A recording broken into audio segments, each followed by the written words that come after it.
Hello? Is it me you're looking for? Probably not.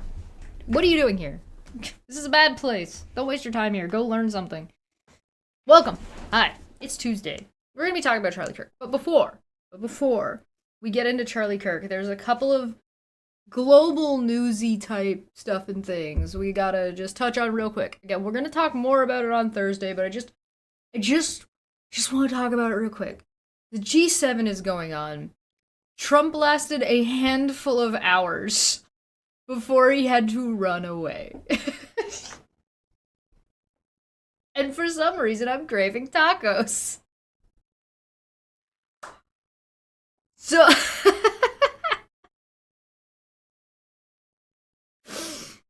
from my understanding of what I have seen so far of Trump's performance at the G7, I saw him show up looking not great, and then rambling about how he was sad that Putin wasn't there and that Obama and Trudeau kicked him out. Which, listen, I'm totally fine with Donald Trump incorrectly giving credit to Justin Trudeau for something that happened when Stephen Harper was our prime minister. I'm okay with that because I don't want to give credit to Stephen Harper for anything. So so I'm fine with if he wants to give you want to give Trudeau credit for that. All right, sure, I guess. Yeah. But I do want to make something.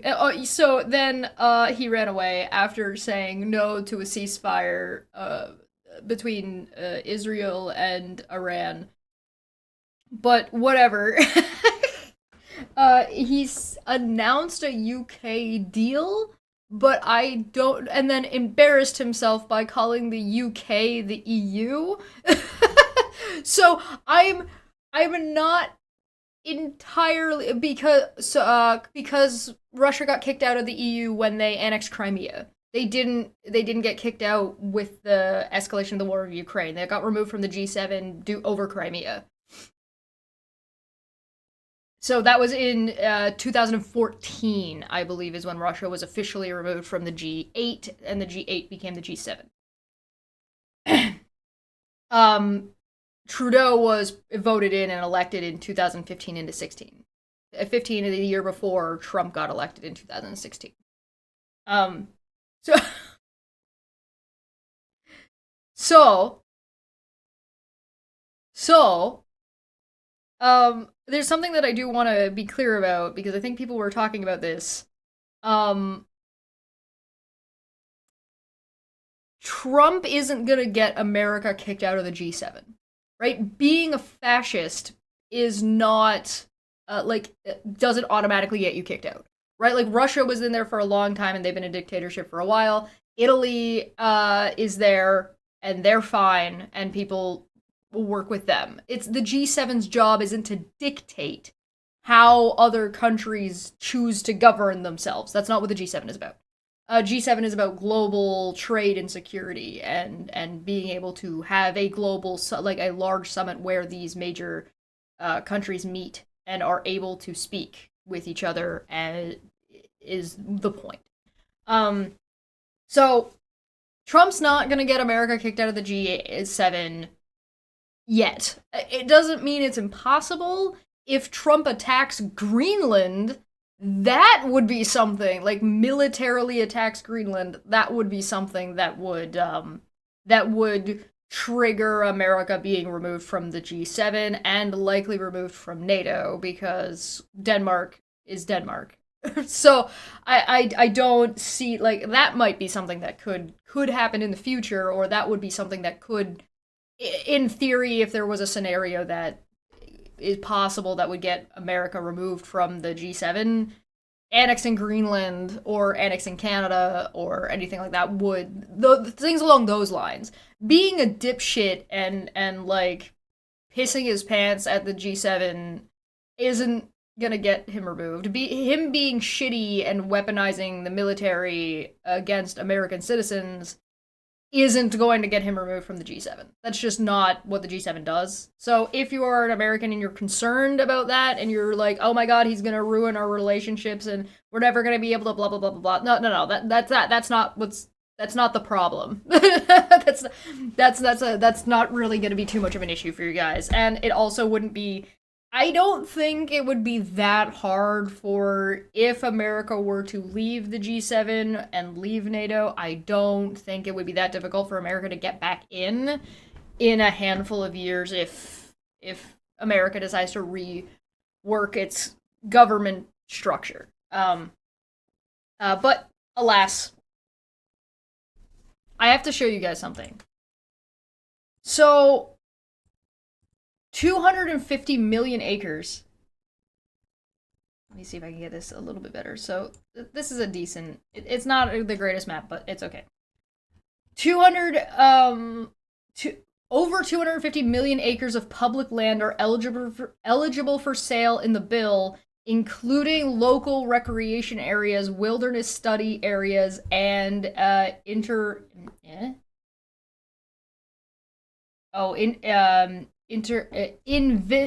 inventoried road areas. God, sorry, my brain was not doing that. So this is like part of the reconciliation bill in America, and I wanted to point this out because, like, if this bill is like goes all the way through, and like, so I'm not going to go through all of this right now. We'll talk about this on a different day, not today, because we're going to talk about Charlie Kirk. But I just did want to talk about these things specifically.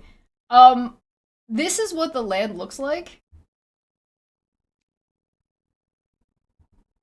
So we're talking. This doesn't even include Alaska, right? So this is just an example, right? So Alaska, Arizona, California, Colorado, Idaho, Nevada, New Mexico, Oregon, Utah, Washington, and Wyoming are like acreages that are all available, like that would be publicly available to be bought, right? So, like, you're talking about, like, look at what the fuck. Now, I don't want to be that guy, except I totally want to be that guy and say Canada could do the funniest thing. The funniest fucking thing ever.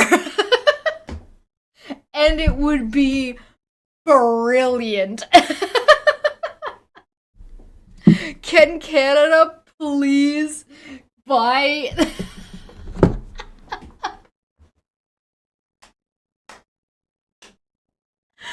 Please! It would be so funny. It would be so funny. Like, look at how much space that is. Like, oh my god. Like, you would basically be able to take, like, the quote, what is it called? The Oregon Trail? Like, there would just be, like, a trail all the way from Vancouver that you could just walk all the way to California. Like, it would be so funny. It would be so funny. Like, look at Wyoming. Like, some of this stuff literally, like, just that's straight up Canada. That's straight up Canada. Like, come on. Like, this is Canada. This is all, like, bordering. You know what I said the other day? That it would be really funny if, like, Canada just shoved the fucking border down a little bit, all, like, just tucked it in all around the way. Like, the Canadian Trail, the Underground Railroad. It would be so fucking funny. I hope maybe it's in our budget. Maybe it's in our budget. I don't know. Please. Please. God, it would be so good. It'd be so funny. I can't. Now it's in my brain and I need it to happen. I'm like, it's probably not going to, but, like, But what if it did? And I can't help myself. I can't. I can't. Ugh.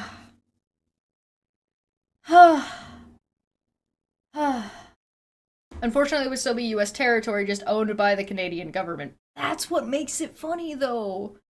Because then that means, all of the Canadian property there, like, the Canadian-owned property, Canada's allowed to do with whatever they want with it, right? Because that's the way, like, American property rights work, right?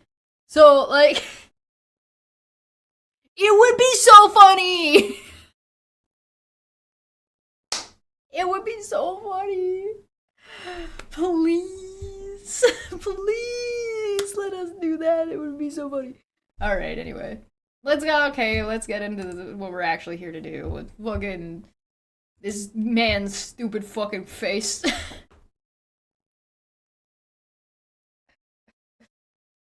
Hello, welcome. Welcome. Subsurface rights. Ooh.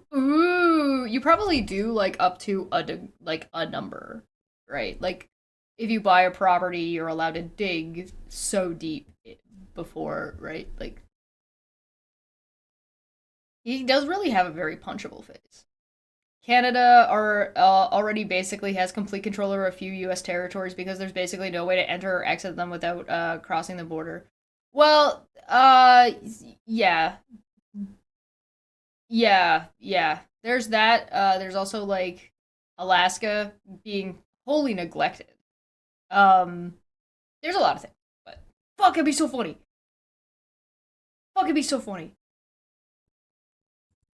Yeah, just over 250 million acres of land are eligible for sale in a bill that America is passing, including, like, local recreation areas and wildlife study areas. And so, like, I just thought it'd be really, really funny if Canada bought a bunch of it.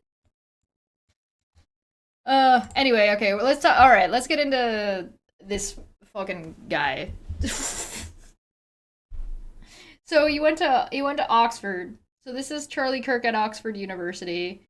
I noticed while I was looking for the actual video that there's a lot of videos around this one and around the Cambridge one that are just blatant misrepresentation of what had happened. Like, the videos are all, like, outrage farming, basically, and a lot of them were just from Charlie Kirk. So that initial list that we had looked at the other day isn't, like, the only list, and, like, YouTube shorts and stuff like that. It's pretty fucking crazy, but alright. Yeah, go on. Ask your question. What up?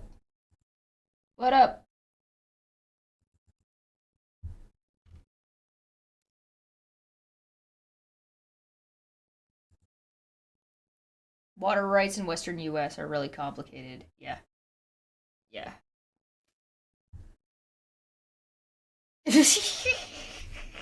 Charlie Kirk's face is so stupid, dude. Good God. This is just more proof that hate makes you fall apart physically. I think it's, like, related to the chemicals in your brain and your body when you're just hateful all the time that makes you, like, it does stuff to your biology.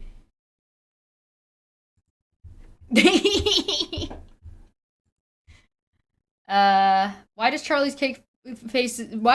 Kirk's face look photoshopped even though it isn't? It's not photoshopped. That's just the way his face looks. He's just a fucking freak, dude. He's just a freak. I don't know. I think this is just what hate does to people. I think it's just what hate does to people. All right, let's get into this. Strong men built the West and won the wars and built the building that we're in right now. And without strong men, then you all of a sudden see civilization unfold upon itself, and we're seeing that happen in real time.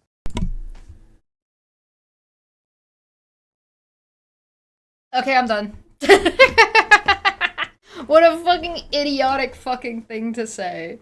Growth of a civilization isn't a requirement of one gender. Like, I hate to be the bearer of bad news, Charlie, but you need some people who are able to do the pregnancy.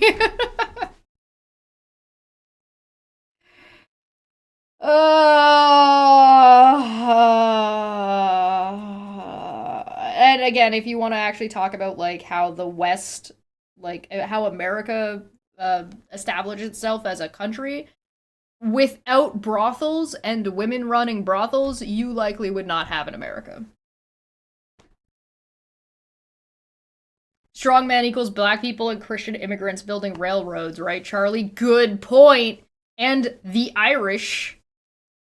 Good point. Good point. Anyway.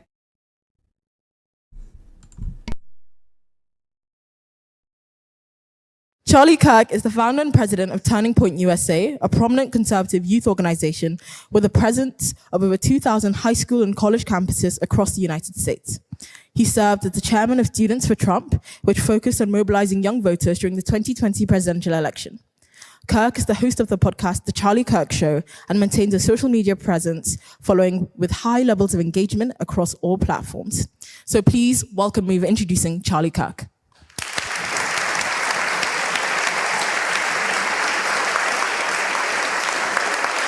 Yeah, there's a really good argument and point to be made that without women, America would have collapsed during World War II.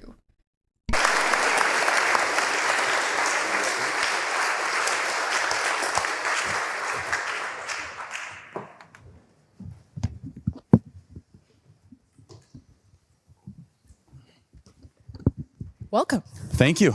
Honored to be here. Thank you so much. So I'm going to go straight into it. So some of my first questions are regarding immigration.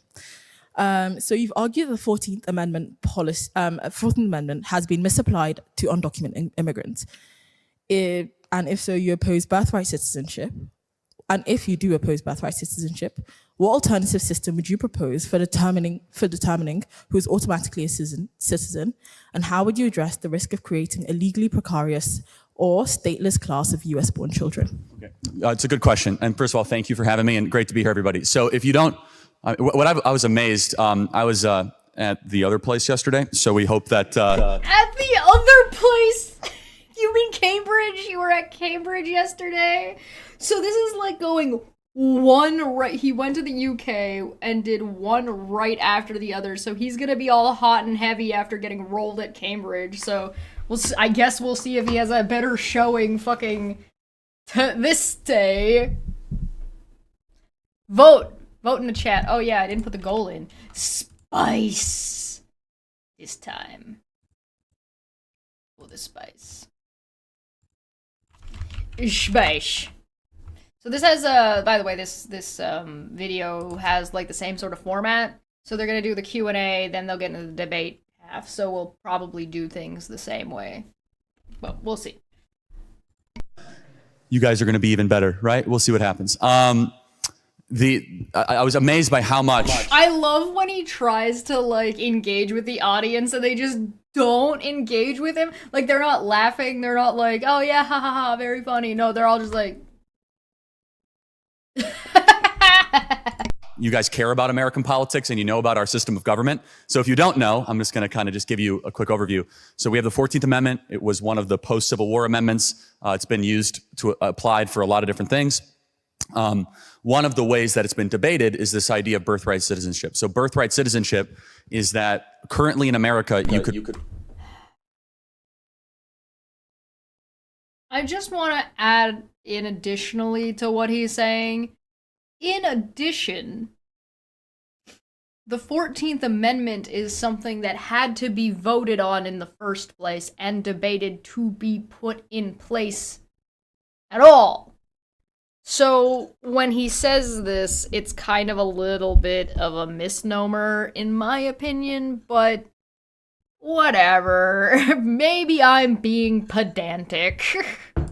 Could fly from Beijing, China, 9 months pregnant, land in San Francisco, go to the hospital, and your baby is a full U.S. passport holder, full U.S. citizen. No reservations, no, asterisk, nothing at all whatsoever. So that is. Was that an issue? Was that an issue of 9-month pregnant women flying into your country? Was that a thing that was happening?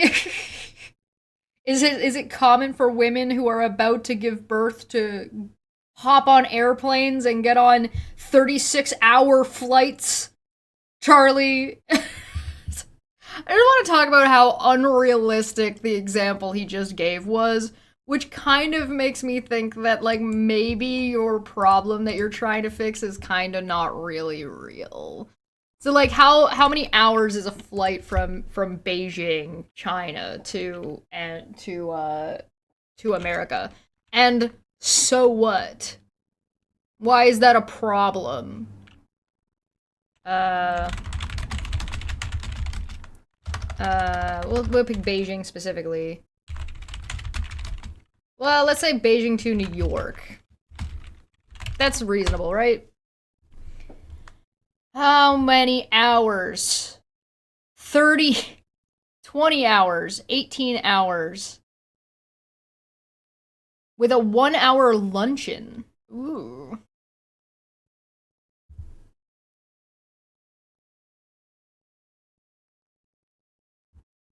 $13 hours. 14 hours.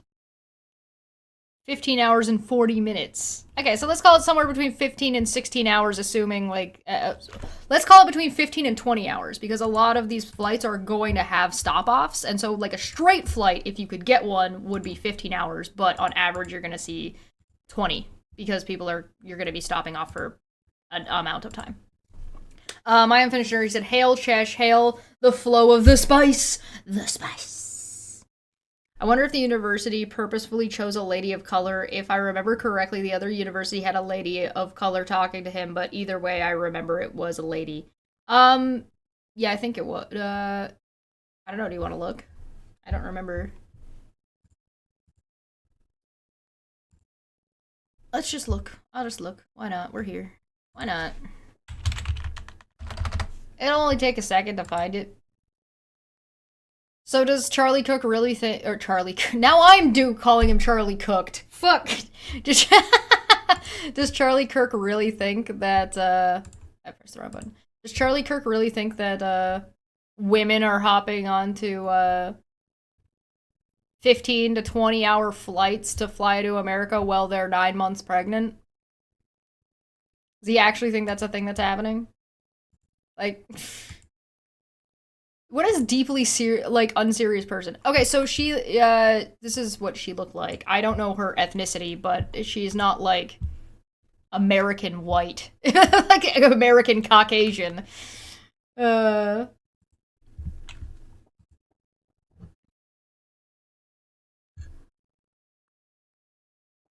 You don't think he believes that either? Yeah, I don't think that he believes that. I think it's just like, I think it's absurdist to say something like that. Because, like, even if that were the case, how many women are possibly even doing that?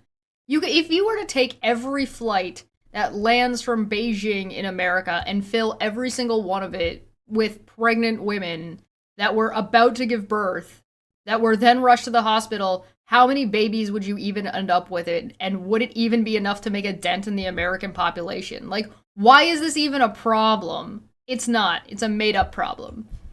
What's called birthright citizenship. Most of the rest of the world doesn't have it. I don't even think you guys have it here in Britain, where you could just come into the country and have a baby and you get a passport and you become a full citizen. So the question is, does the 14th Amendment apply to the children of non-citizens? Well, the Supreme Court ruled in the late 1890s in what's called the Wong case that it does apply to the children of permanent residents. And well, since 1890, I think it was 1898 or something similar to that, it has not yet been decided or adjudicated whether or not illegal immigrants or non-American, non-permanent resident, non-US passport, non-green card holders and their children can get birthright citizenship. I think that we should join the rest of the world, including your country, and not give just full US citizenship for people that come on birth tourism to the United States. Thank you. So then what is the alternative system you propose? Because I know the UK has a similar system, but I think Ireland still has kind of like the birthright system state and stuff like that. So what would be your alternative? I would like to point out real quick, Canada has birthright citizenship, and it doesn't seem to be an issue here.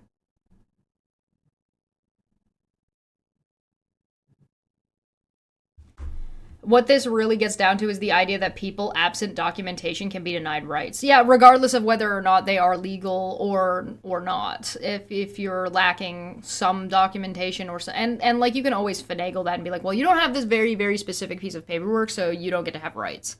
And like people who are in the United States are already treated as second-class citizens if they're not American citizens. And I would also argue that a lot of American citizens are not treated like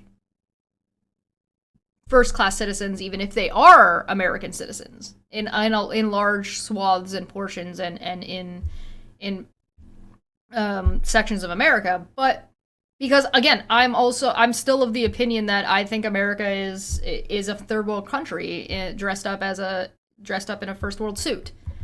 There are aspects about America that are very much first world, but there's a lot of aspects about America, and especially if you just look at pockets of America. Like, if you have any pocket of America that is not able to have drinkable water consistently, then does that apply to your entire country? Maybe I'm pushing too far to say that means your country doesn't have consistent drinkable water. But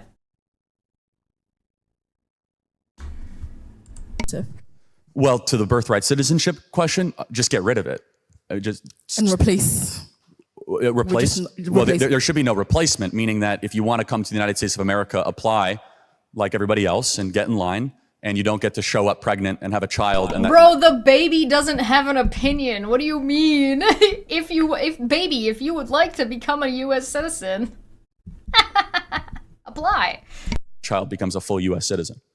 So in terms of situations where like the parent has been an undocumented immigrant for a couple of years or decades at this point, and they're having children, where does that leave the children? Do we then create like a state of like basically people who don't have kind of like documentation? Yeah, yeah, that's correct. They do not become U.S. citizens. So our belief is that we should deport everyone who is in our country illegally back to their country of origin. Something that finally your Labor Prime Minister is waking up and saying he wants to do. I hope he actually does it. But it's quite a concept that you're not allowed to come into a country unless you're invited. And so we in the United States just won a popular vote election, a popular vote majority and electoral vote majority under the idea that we want mass deportations. So if you are in... Okay, so regardless of how sticky, let's call it, the ICE situation is, I'm being generous by calling it sticky. And how that they're grabbing children where birthright citizenship has not been revoked yet, and they're grabbing these children citizens and deporting them anyway. What you're talking about is you want to take children and send them to countries where they may not speak the language and have no ties at all. And you think you're saying this with some kind of, like, self-righteous indignation. Like, as if you're doing the right thing, as if this is somehow a moral thing to do. I thought this was supposed to be was Charlie Kirk not the part of the party that's about traditional family values? That seems to conflict with the, hatred of anybody that's not them. Also, if you want to talk about people traveling to other countries when they are not welcome, I really don't think as, like, somebody representing some of the worst of America, you want to make that call. For example, like, you're Logan Paul, or the notorious reputation that American tourists have. In fact, when I was younger, the American reputation for tourists was so bad that American tourists would sew Canadian flags onto their thing because it used to be a Canadian tradition to sew a Canadian flag onto your travel gear so people would know you were Canadian. But then Americans started pretending to be Canadians when they traveled, banking on our reputation because the Americans' reputation was so shit. My God. Like, this is such a more complicated situation than fucking than Charlie Kirk wants to present it as. He's like, oh no, we're just gonna, like, send women and their babies back to their country. okay, like, this is ignoring refugees, this is ignoring like document, like how you get legal status in America and the documentation process that actually takes place, because surprise surprise, these fuckers don't actually know what that process entails. So they think that undocumented equals illegal, or that if you are denied one thing, that you are now suddenly an illegal immigrant, when that's not necessarily how that works. These are processes that take place over lengths of time. And you think that these people that have to exist in America for a length of time to earn citizenship, like, do you have any idea how long you have to be in America to get American citizenship?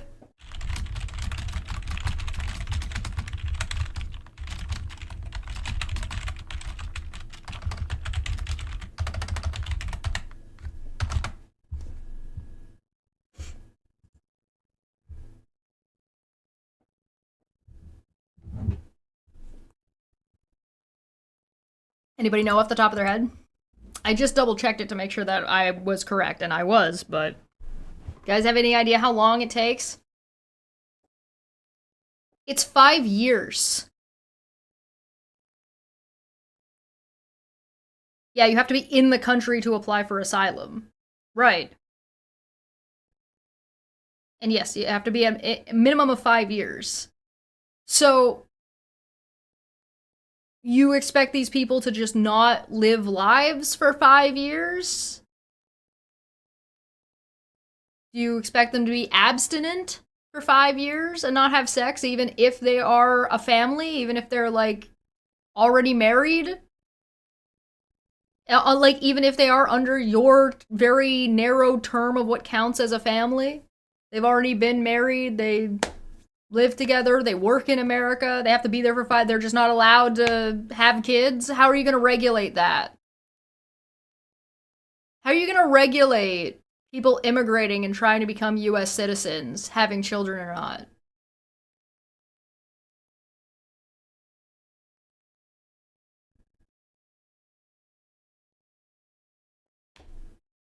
Yeah, wanted a kid at 25 and not have to wait till 35? What if they're a student? What if they've been a student in America because they got, a scholarship, came to America to study, to learn, met somebody, got together with somebody, after school started apply, like, school is 4 years. They're just not allowed to have any relationships as adults at all? What if they attain citizenship but they already have children? Are the children not then automatically also a US citizen or not? Right. So what if a family brings their child with them? Then what? Like, it's stupid. And, like, again, don't get me wrong, immigration policy is complicated and it's difficult and there's a lot that goes on with it. That's why what Charlie's saying is so fucking absurd. Because there's a lot that goes on with it, and it's complicated, and of course it has issues. It's always going to have issues. But we're back to this idea of throwing the baby out with the bathwater, but we gotta make sure that the baby's black. Like, that's what this is. It's just racism. Oh yeah, a child born during the process, yeah.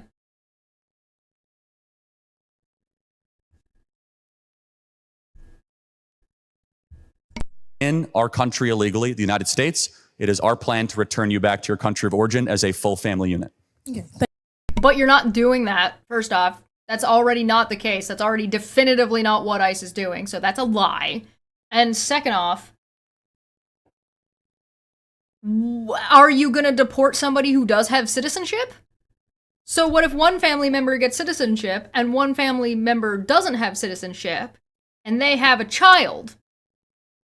Do you just deport someone's mom, someone's dad? What if both the parents now have citizenship but the child doesn't? Do you just deport the child? Or are you deporting the child, the mom, and the dad, even though the mom and the dad are both citizens by now? Like, what are you fucking even talking about? Like, this is absolutely absurdist. Like, it's absolutely fucking insane. Arresting children kidnapping children and sending them to a country they've never been in, as if arresting a child and sending them somewhere in the same country isn't bad enough. Right. Right. Thank you. And then talking about kind of the idea of mass deportation and basically Trump winning an election and that, we've seen recently that he's been expediting the refugee applications of white South Africans, claiming they are victims of racial discrimination.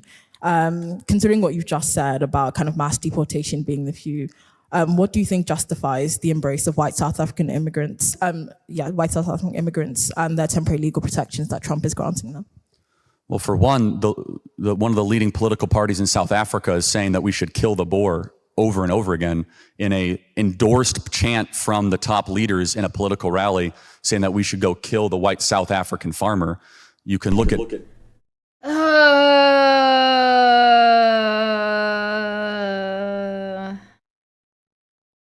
but chanting "lock her up" was fine.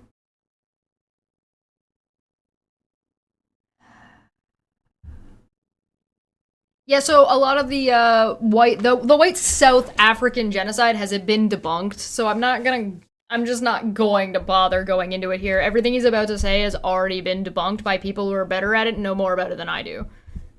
Videos of crosses that will fill roads for miles of white South African farmers. That's not true. That has been debunked. That is not what those are, nor is it what they represent.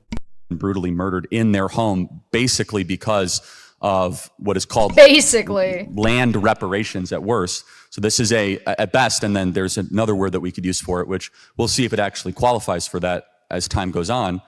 But yes, I mean, this is a group where a government has decided that we are endorsing the worst and most venomous form of racial hatred against white South African landowners, and they're fleeing appropriate asylum with the United States. Hilariously, that's not fucking true. It's only been like 25 people that have received this asylum, and the American leaders have been completely okay with every other type of person on the planet to be granted asylum. Like 15 million people they want to grant asylum, but when 15 white South Africans want to show up to the United States and have asylum because there's actually an endorsed mantra and chant to kill them, all of a sudden there's a major issue. I wonder why. Because that's not true. And you're giving special treatment. They're not following the regular asylum process. They're being expedited and getting special treatment, Charlie. So that's where the outrage is coming from. And Feline is right. The problem is the hypocrisy.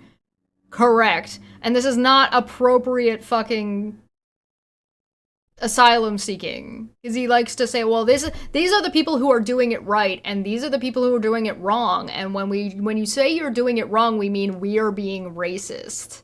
That's what they mean.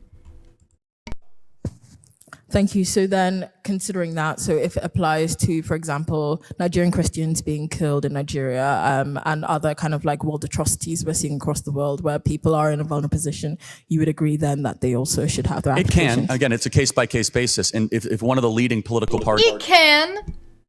So if the same thing is happening to these people, does it apply? It could, maybe. I don't know. Are they white enough?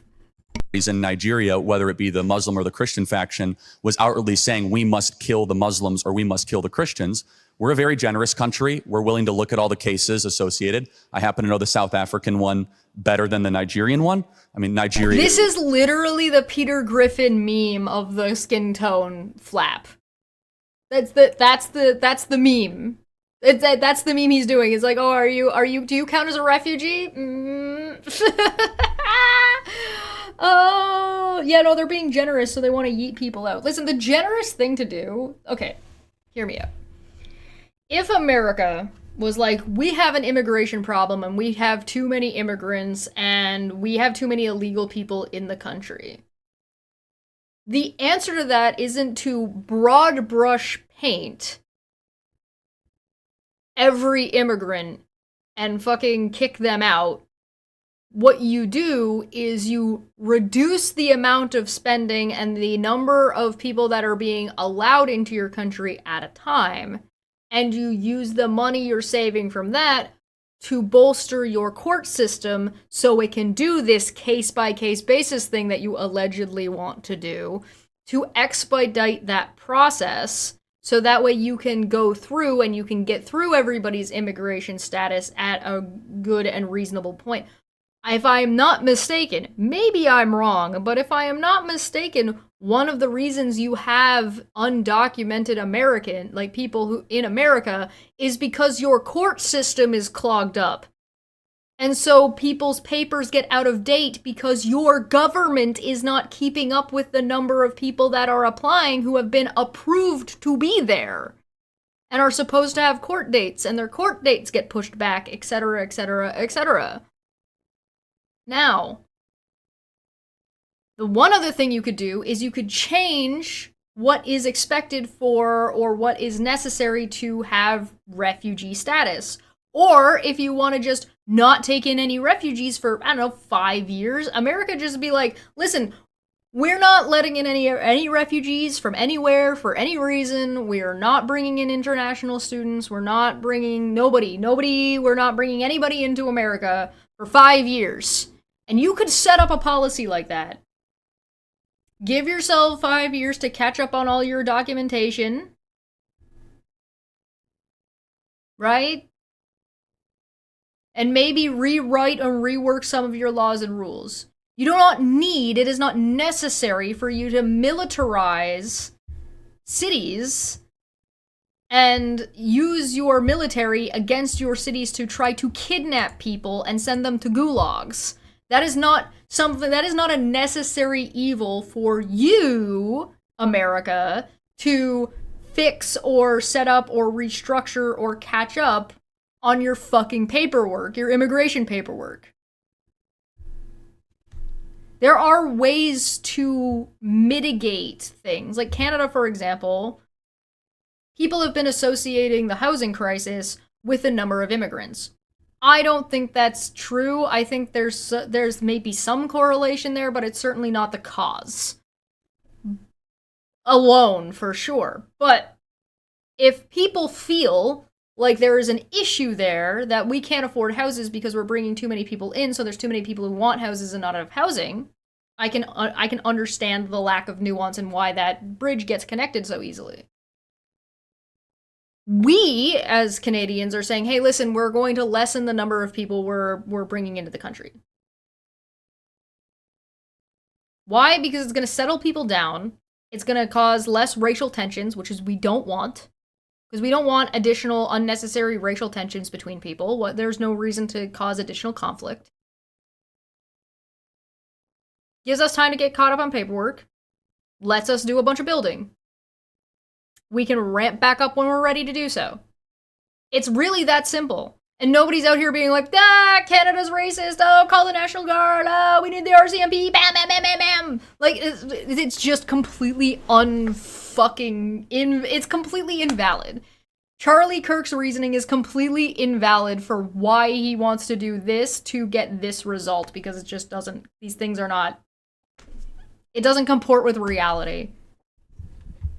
Is the most populated country in Africa, so it's not unreasonable that something like this could happen.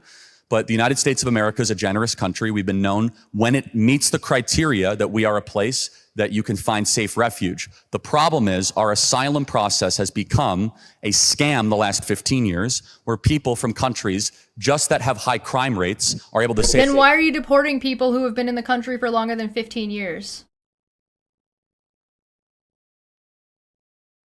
If it only recently became an issue, in the last 15 years,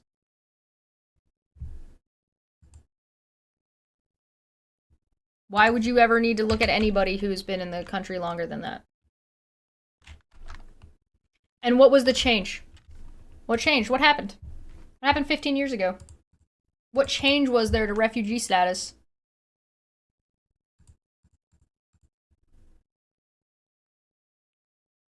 $15 years ago was 2010. Did something happen in 2010, Charlie?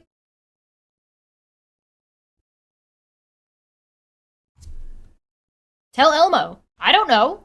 Did something happen in America that drastically changed in 2010, that changed The number of people that were coming into America, or like how they got there, or to the process of, like, this is the problem, right? This is sort of the problem with all of these conservative talking points. Like, all of them have this problem.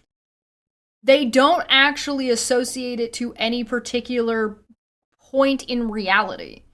They're not having a discussion about the policy that we could agree to disagree on, or we could be like, hey, listen, I don't like this policy, or I don't like this policy. We can agree or disagree about policy changes, but you're not basing this off of a policy change. You're basing it off of vibes, and your vibes are, you're racist. Like, that's it. So, what are we doing? What are we discussing here? What's there to debate? What's there to agree or disagree on? You don't agree on what is reality, and if we can't agree on what is reality, there's no discussion to be had. That I am fleeing violence to come to the United States of America. Well, guess what? The United States is also very, very violent. You go to Chicago, go to Philadelphia, it's not exactly a good cause or good claim. And that is in a bad way. That is a way where our compassion as Americans is being taken advantage of for an ulterior political motive. Thank you so much. What? Chicago violence is related to getting taken advantage of by refugees? Yeah, and his solution is to increase the violence. Yeah, right? He's like, oh man, America's too violent. What a problem. You know what we should do? Be more violent. You're right. No, yeah. Good catch. What? That just seemed like it came out of that just seemed like a really weird left jag into Chicago for some reason. I'm like, what's the problem with Chicago? I've been to Chicago. It was fine.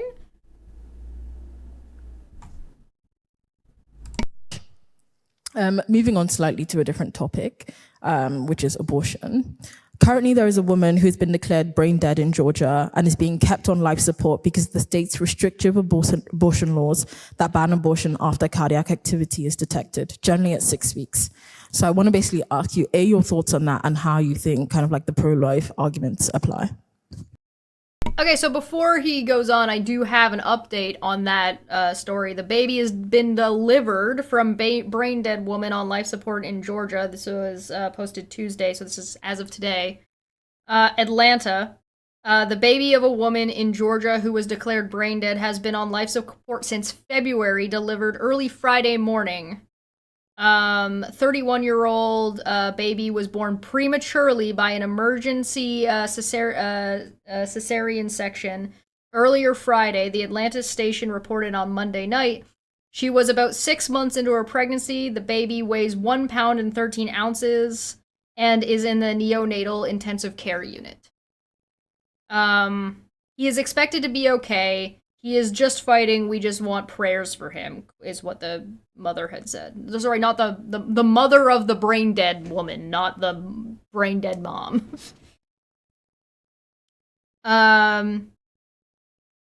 We already know what happened.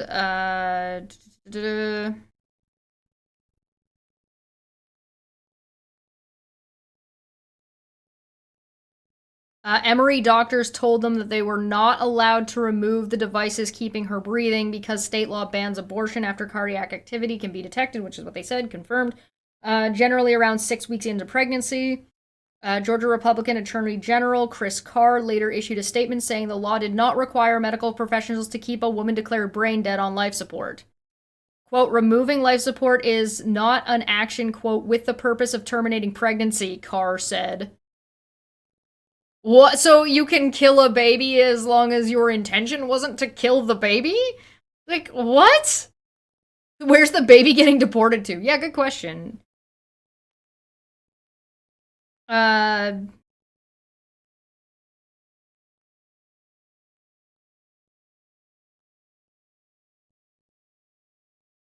But yeah.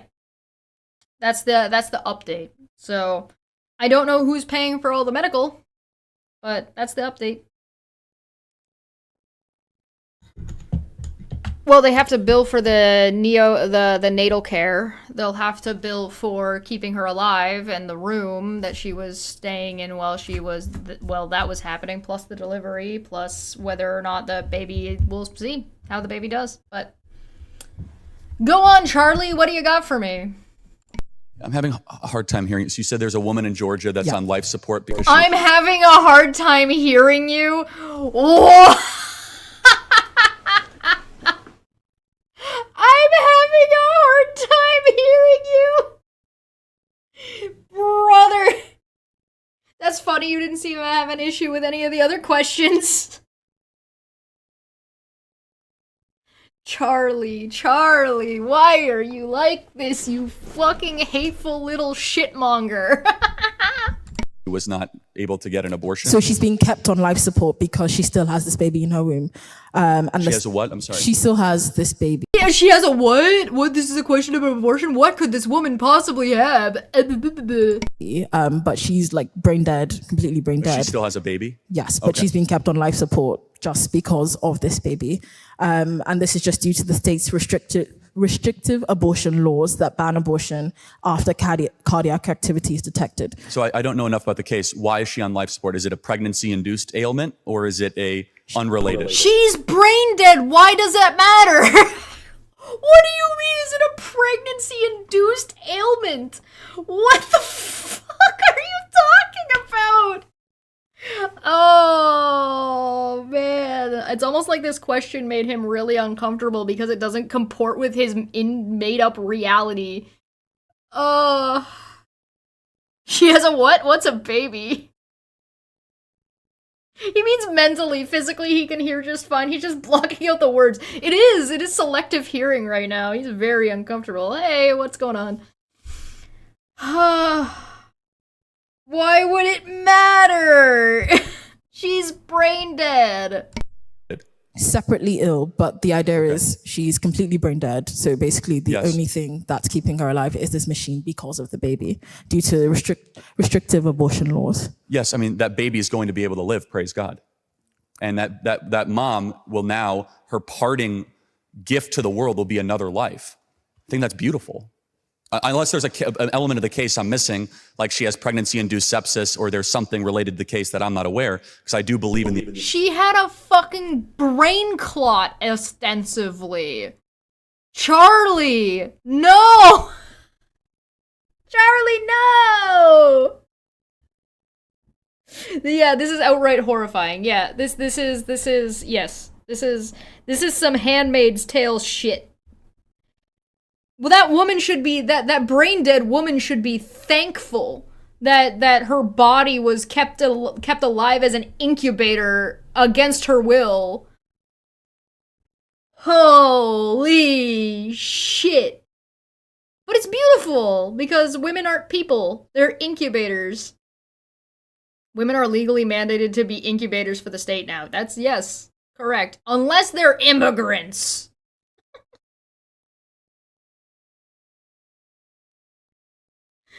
No, Charlie, no! Charlie! Wake up, Charlie! We need to go to Candy Mountain!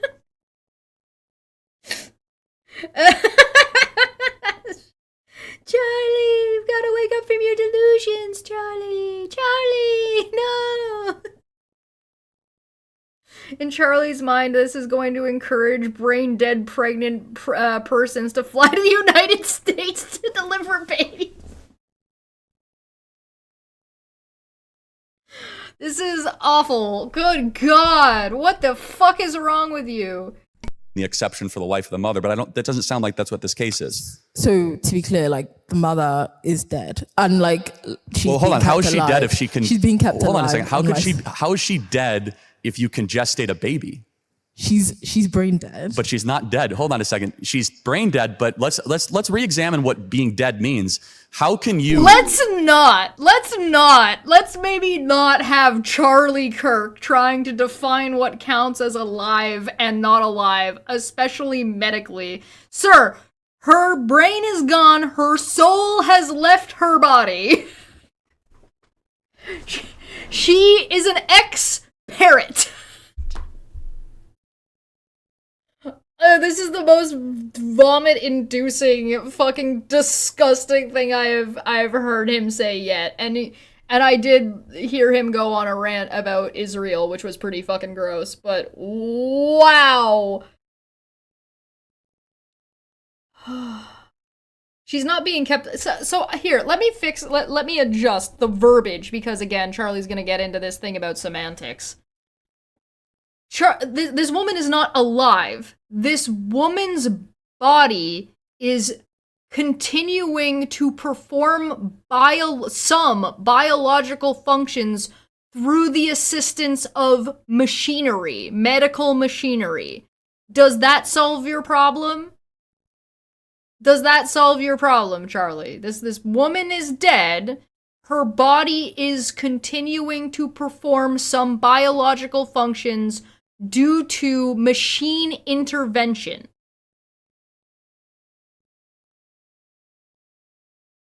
Does that work for you?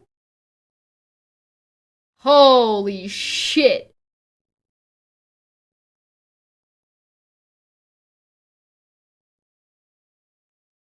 And again, the other issue is that it is forcible. Like, this isn't something that this woman chose to do. This isn't something her family chose for her either. This is a choice that was removed. You didn't get to make this choice. This was something that was required by law.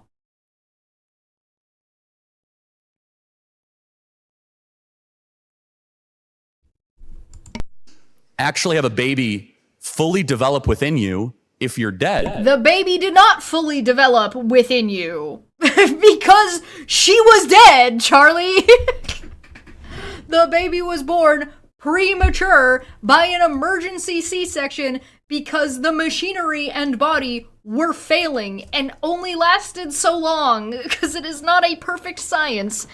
And nor is it something that is really within our capabilities to consistently do at any real rate. My guy. My guy.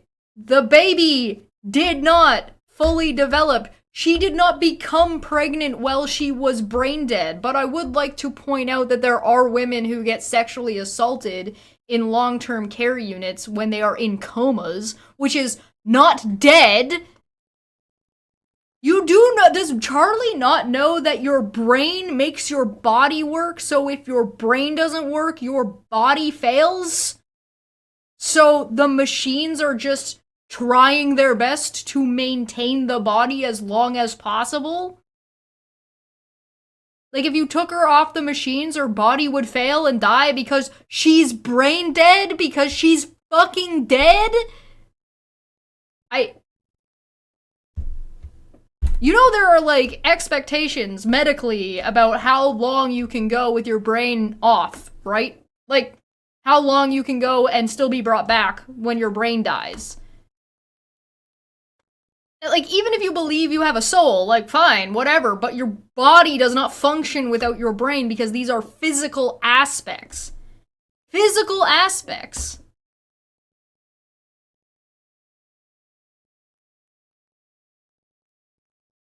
Yeah, Ireland changed their laws due to some of the fucking horrific stuff that happened to a woman in... well, it was happening to women, but particularly one story. Charlie, why do you have a car when you have legs? Necromancy. How long can Charlie survive while not thinking? Too long. It's already been too long. Holy shit, guys. This is like the basic biology crowd, right? This is the people that are like, oh, it's basic biology that there are two genders. Apparently, without your brain, your body doesn't function, as is too advanced biology for basic biology.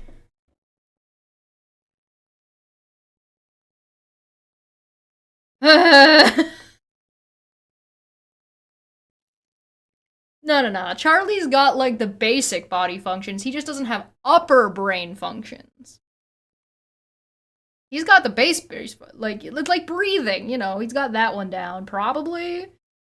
I mean, he is depriving other people of oxygen through his existence, and, like, maybe that should be a war crime, I don't know.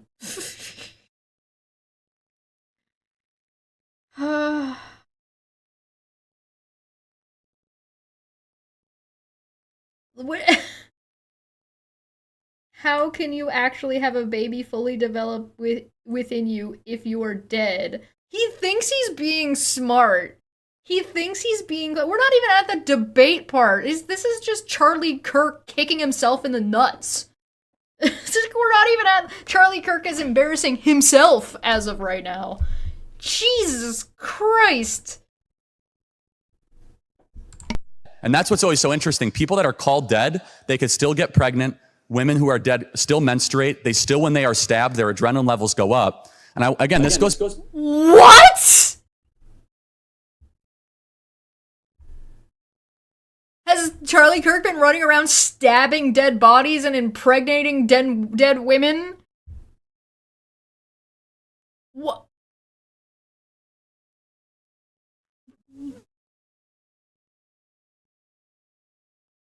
Dude, does he have a citation for this? Like, if you are a Charlie Kirk fan, I implore you. What the fuck?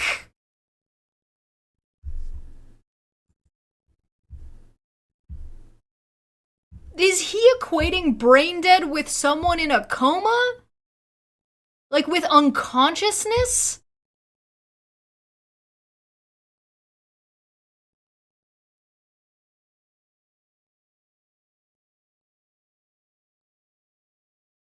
I can't say for sure he's been doing that, but yes, absolutely 100% without a doubt. How did he find this out? Because I can only assume he's been doing his own experiments.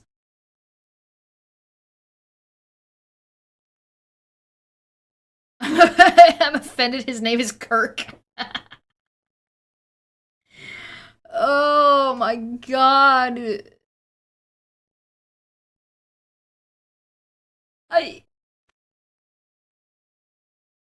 I don't know, like, I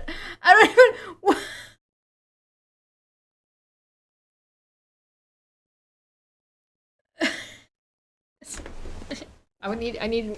I need to heat this back up more.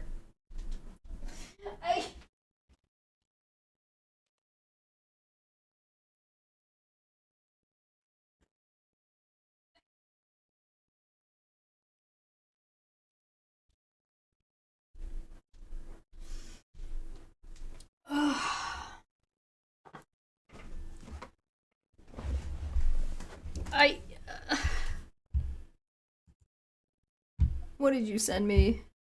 Oh, morphological and functional alterations of hypothalamic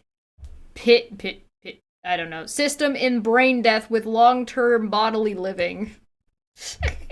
Summary. Hormones as well as anterior pituitary hormones, I got there, were detected in the peripheral plasma after the diagnosis of brain death. It is possible that residual hold on, I need to, how do you pronounce this? Hold on, how do you pronounce this word? How do you pronounce it? Hypothalamic?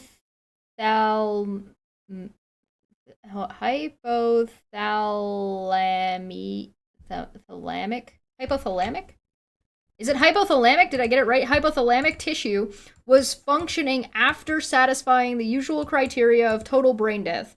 To examine the possibility, chronological and morphological alterations of the hypothalamic-pituitary system was evaluated in 28 brain-dead patients. Intrinsic ADH was depleted in the plasma shortly after the diagnoses of brain death. Anterior pituitary hormones were initially detected in all patients but gradually disappeared. The direct TRH, thyrotropin-releasing hormone, stimulation to the anterior lobe was responded to well. Morphological studies showed a partial necrosis of the anterior lobe and the preservation of the posterior lobe for as long as a week. These data prove that the pituitary is primarily preserved after brain death. So a part of a brain lasts longer than another part of a brain. Does that make them alive as people?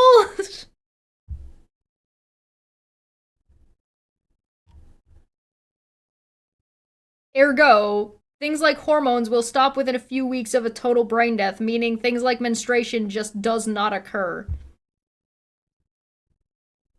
Yeah, I'm gonna need a citation for what the fuck he thinks he's talking about, because I'm not high enough for this. It goes back to the fundamental question of what is a human being and when does life begin? And it would be very interesting. Shouldn't the question also be... he hasn't answered the question, by the way.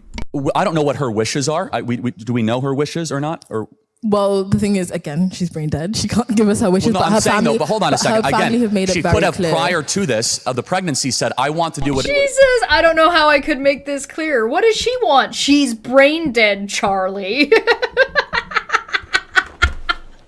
God, he's such a fucking idiot. He's so stupid. These people are laughing at him. I'm saying no, but hold on a second. Her family have made it she very could have clear. prior to this of the pregnancy said, "I want to do whatever is possible to save my baby." So that's not a dumb question. Yes, okay? but I'm not saying it's a dumb question. Okay, so we don't know. So there. I'm saying it's a dumb question. You're dumb.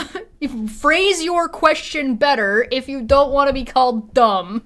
What you mean to say is, prior to her brain death, did she make any wishes clear?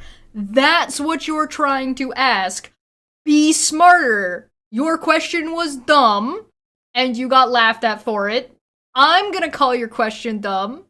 A lot of people are gonna call your question dumb. Using a Ouija board to ask her what you meant to ask. Therefore, since we don't know her wishes, we should yield on the side of life. And if that baby is able to survive and the mom dies, I mean, that is the mom is already dead, Charlie. She's dead, Charlie. Why are you not able to wrap your brain around this part? Is it because this is probably the biggest set of cognitive dissonance we've seen from him so far, that he cannot grasp that this woman is dead and they're forcing a corpse to carry the body to term by keeping blood flowing with machinery? Which seems like pretty against God's will, by the way. If you're gonna decide on the life and God chooses who lives and who dies, you really think that, like, using a bunch of machines to prevent death from happening when it would naturally occur in this scenario isn't against God? That's not playing God at all? Of us choosing who lives and who dies? of course the moral thing to do. Surely, considering her family is kind of like, please have been to basically save her first, which is obviously not possible anymore. But I'm sorry. So the family wants to save the mom, but you said she's brain dead, so Yes. there's no way to save her. So my point so is she's before- simply just a vessel for a. So there's no way to save her, and she's brain dead. Oh, now you understand it. Now you understand it. As soon as like potentially saving the mom comes up, now you know that this person is dead. But before you were like, but what really is death? Are they really dead? I don't know. Unbelievable. But here's what it comes down to. So she's simply just a vessel.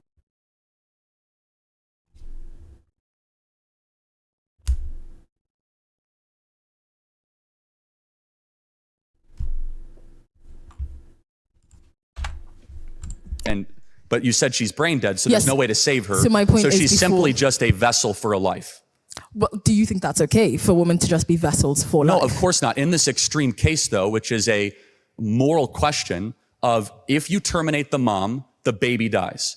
If you can keep the mom, quote unquote, alive long enough, another life enters the world. That is a morally great thing for humanity, to be able to say another life comes into the world when someone who is brain dead would otherwise have no contribution to the species. But what if this... Women don't contribute to the species unless they produce a child. That is what he just said. I don't know if you caught that. I don't know if you caught that. Did you guys catch that?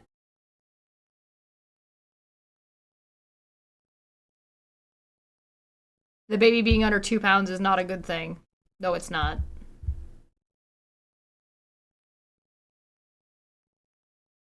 Keeping illegal immigrants alive is preferable to deporting them.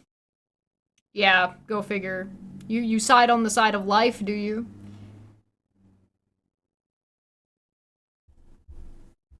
Yeah, she's simply a vessel and otherwise would not have contributed to society. That is what he just said out loud. I will play this again. I'm gonna leave it unfucking cut here. Well, I'm sorry. So the family wants to save the mom, but you said she's brain dead, so Yes. there's no way to save her. So my point is she's before- simply just a vessel for a life. Well, do you think that's okay for women to just be vessels for life? No, of course not. In this extreme case, though, which is a moral question of if you terminate the mom, the baby dies. If you can keep the mom, quote unquote, alive long enough, another life enters the world. That is a morally great thing for humanity to be able to say another life comes into the world when someone who is brain dead would otherwise have no contribution to the species. But what if this continues when we... I mean, if you want to talk about extremes, and apparently Charlie Kirk thinks that women who are dead can get pregnant, where's the line of abusing dead people, specifically dead women? Why have women alive ever at all? Why don't we just produce women who are functionally brain dead and then use their bodies to continuously produce people?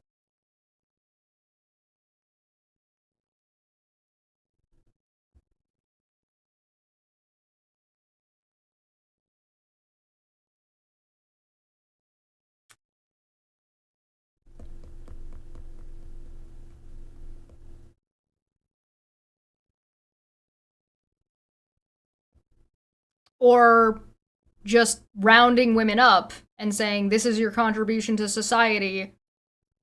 We're gonna lobotomize you, produce babies. I mean, because that's kind of what people did.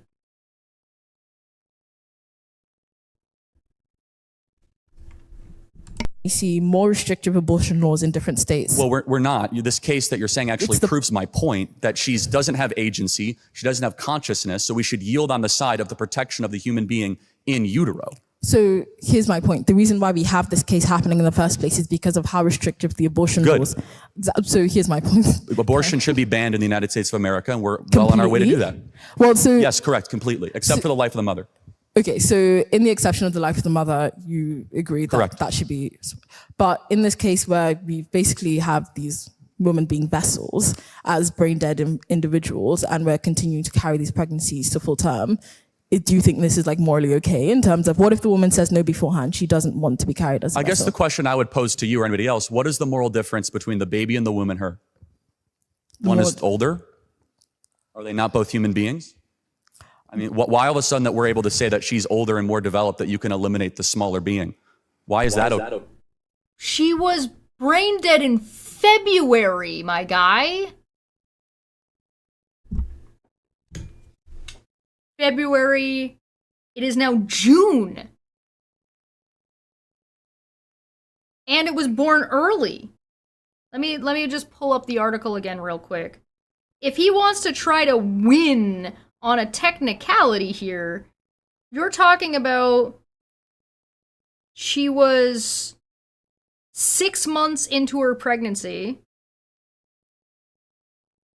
when this baby was born, which means she was 3 months into the pregnancy when she was declared brain dead. Give or take. According to the reporting. 3 months! That was not a viable baby, Charlie.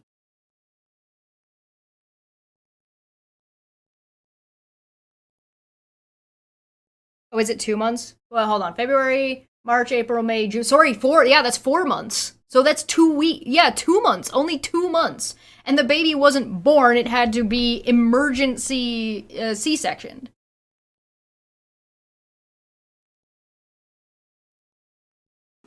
You're talking about 2 months. This wasn't a viable child.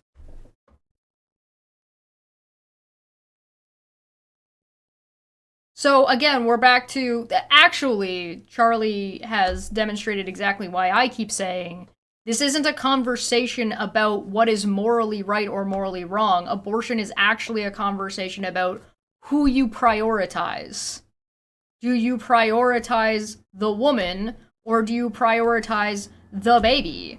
Do you care about bodily autonomy at all? And the answer is no, these people don't. They don't care about women's bodily autonomy specifically. They're fine with abusing women. That's just not, women aren't people, they're vessels and don't contribute anything unless they pop out a baby. That's what he said. I can't believe I haven't seen more coverage of him saying this, to be honest.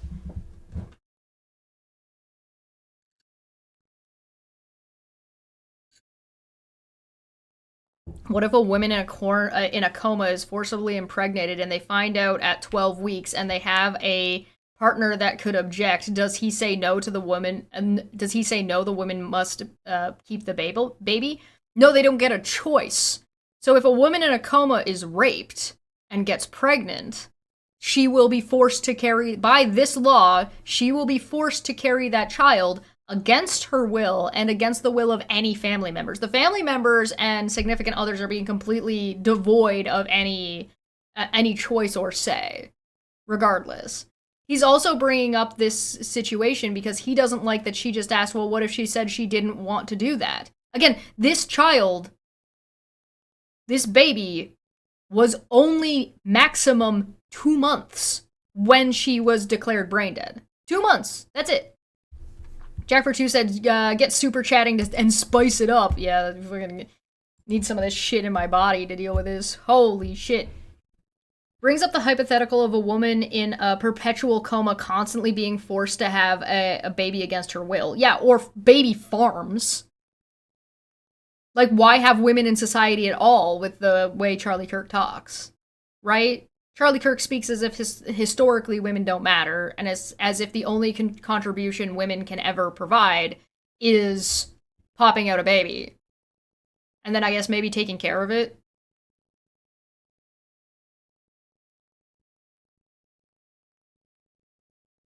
They don't even want to allow abortion to save a mother's life because they don't want to allow it unless the mother's life is currently crashing. Yeah, usually by the time like their allotment for allowing an abortion is the mom's gonna die now too already. It's too late. Keep in mind this literal government overreach. Yeah, deciding your life. Where is your freedom when your government gives you no choice? Yes, absolutely. This is the argument of. My freedom to swing my arm ends when it hits your face. If you're going to treat a baby as a fully formed person, which Charlie Kirk is proposing here, and the women as a fully formed person, then you cannot force a woman to get punched in the face by a baby for 9 months and then some. Right? That's what you're saying. You're saying that women should be punched in the face against their will for 9 months. And it's actually morally correct for women, against their will, to be punched in the face for 9 months.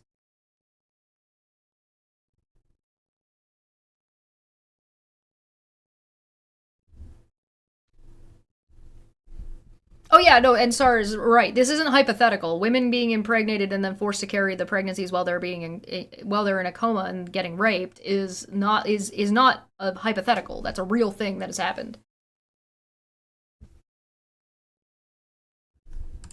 Okay, under what moral standard it is okay to eliminate being smaller than you, or because that you've been developed more? In fact, we should, as humanity, That's literally your entire argument about immigration, though. Under this very extreme case, and thank you for bringing it to my attention. I'm actually going to talk about it because it might be used as like a way to like put us on defense, but in some ways it shows that we value both human beings. that mom who might You're literally not valuing the woman at all. not have nothing else to give, again, the last thing that her body can actually do is to have another life, her offspring, enter into the world. And of course I will defend that, because every human life is exceptionally and uniquely made, and we believe Unless you're a woman. in universal human Or an immigrant. equality, the first of which is life. Okay, thank you. Unless you don't have this very specific paperwork we demand that you get under circumstances where we're not enabling you to get that paperwork. So some other abortion-related questions, kind of like touching on what you said. You've kind of talked about, obviously, the safety of the mother being like the only kind of like bar in which you think abortion should... Correct. Yeah. So what about abortions in cases of sexual assault or rape? Yeah, so again, let's just say I have 2 ultrasounds Are we really gonna ask this question? Because, I mean, the answer is obviously the woman should be thankful. here. One of the ultrasound is a baby that is conceived in rape. The other one is from a loving marriage. Do we know which one is which? So they're both human beings, and they both deserve human rights. Someone in this audience was conceived in rape. Do you know who? Please tell me it's Charlie. Please tell me that Charlie is an unloved, unwanted rape baby. Please that would explain so much. Please, this is 100% what he's about to say. Tell me. Do they look different? Do they get less rights? Are you not able to have free speech rights because you're a rape baby? No, we believe in universal human equality regardless Damn it! of how horrific or evil the method of conception is. That is what built the West, and I will continue to defend that. So then what happens in cases when the baby that is a product of rape or sexual assault is mistreated, is abused? That's such a fucking straw man. Yeah, no, that's actually fucking insane. Like, what he's saying is actually fucking insane. It is now my headcanon that Charlie Kirk was an unwanted, undesired, attempted aborted baby that is currently spending his adult life fucking women corpses to find out if they'll get pregnant or not. That's a separate issue. There's plenty of babies that are in loving monogamous marriages that are mistreated and abused.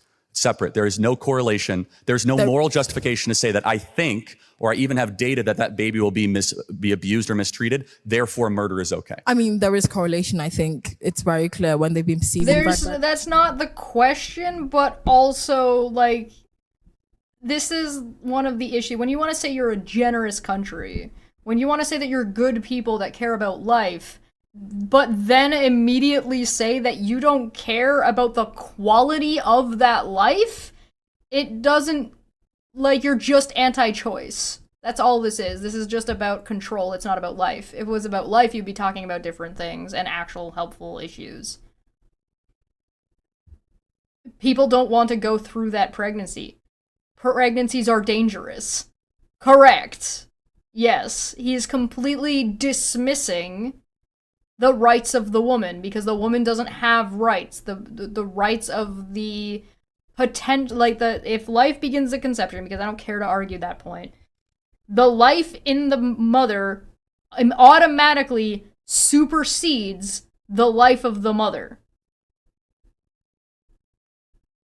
A baby's life, and whatever their life they're going to have afterwards, takes precedent over the bodily autonomy and choices and rights of a woman, because in Charlie Kirk's mind and in the Republican mind, women are not people, they are vessels whose contribution to society is producing more babies. This is what he has said up to this point. You want me to pull it up?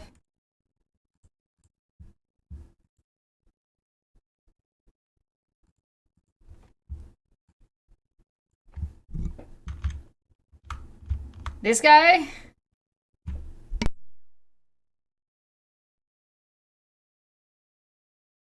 Sorry, excuse me, I need to sneeze. If it was about life, they wouldn't be trying to cancel programs that provide food and shelter and education to children. Right. Of course, no compassion for the potential trauma that the woman in the case has suffered. No, none whatsoever. None whatsoever. Zero. None. very, very horrific situations. The mother specifically as well is obviously, in terms of mentally, the impact they have on her, that still the mother has to raise that baby all the way till 18 years Still old. not a justification for murder. And if you think that abortion Murder is not justified by definition, Charlie. Shut the fuck up. Good God, we're not talking about murder. is just a medical procedure or cosmetic type intervention, no different than getting plastic surgery, Abortion is cosmetic?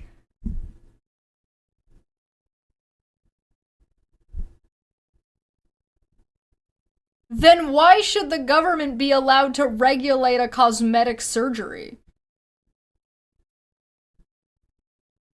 If I want to get a breast reduction or a breast implant, why would the government have a say about that?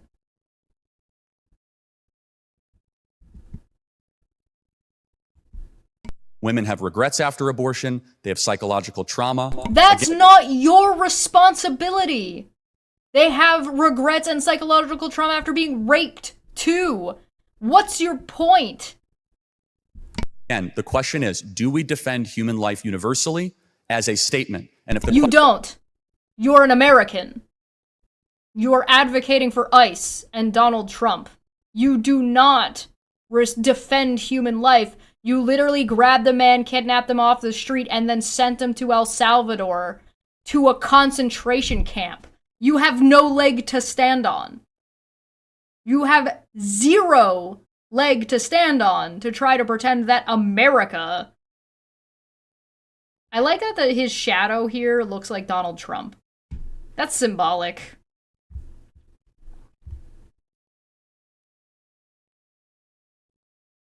The trauma these women have after abortion is caused by people like Charlie Kirk. That's a good point.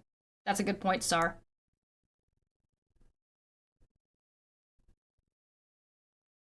You can have a breast reduction for medical / aesthetic purpose, but not gender affirmment. Yeah. Is Charlie Kirk against the death sentence now? He's no, he's not. He doesn't care about life. He cares about controlling women and women not having rights. question is, I'm going to just kind of, well, I can eliminate the smaller life because I have regret of a sexual encounter I had. Then I find great question with that. On the rape thing, though, to your point, it is the hardest.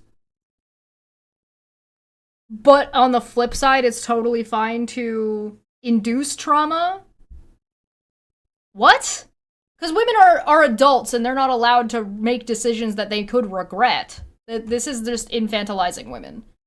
This thing that we have to defend on its surface. Rape is awful and terrible. Rapists should be castrated and put in life for jail the rest of their life. The more important... So you're fine with mutilating people as a punishment. So Donald Trump should be mutilated and put in jail for life? The adjudicated rapist, Donald Trump? Charlie? The guy that you brag about helping get into office?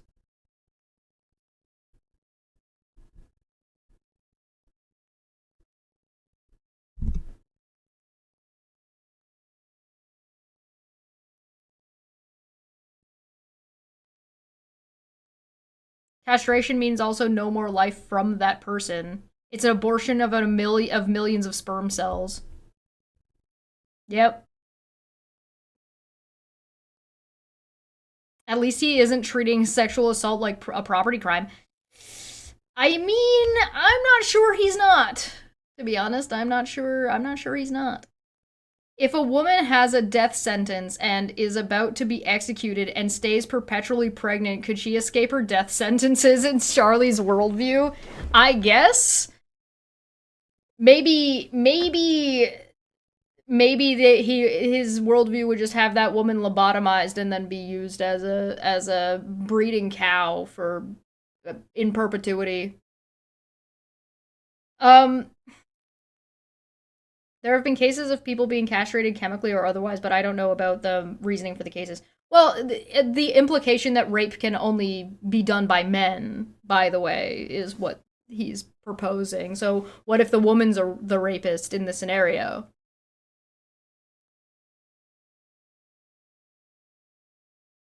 I am just 110% done with entertaining their arguments as being legitimate in any capacity. They aren't. They're colorful excuses for racism and misogyny. Lord Magicus is 100%. You are 100% right, sir. You are 100% correct. And that's mostly why we're here.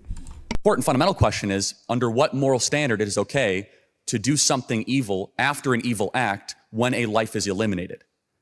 One of the Pragmatism. When there is not a moral choice.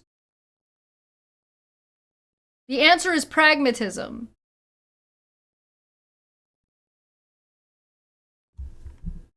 The most powerful things I get to do is go down college campuses, and all the time I meet young kids that were babies, that were scheduled for abortions, that were conceived in rape, and they are full citizens of America that are flourishing and doing amazing things. And I believe that we should get back to this idea that all human beings are equal. What about their mothers? You seem to care a lot about those kids. Well, how are their mothers doing?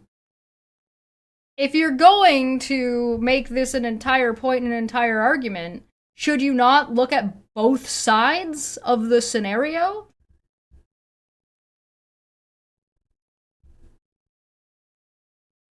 No, because he's not going to listen to women. He doesn't care. Where's the familial aspect here? There isn't one.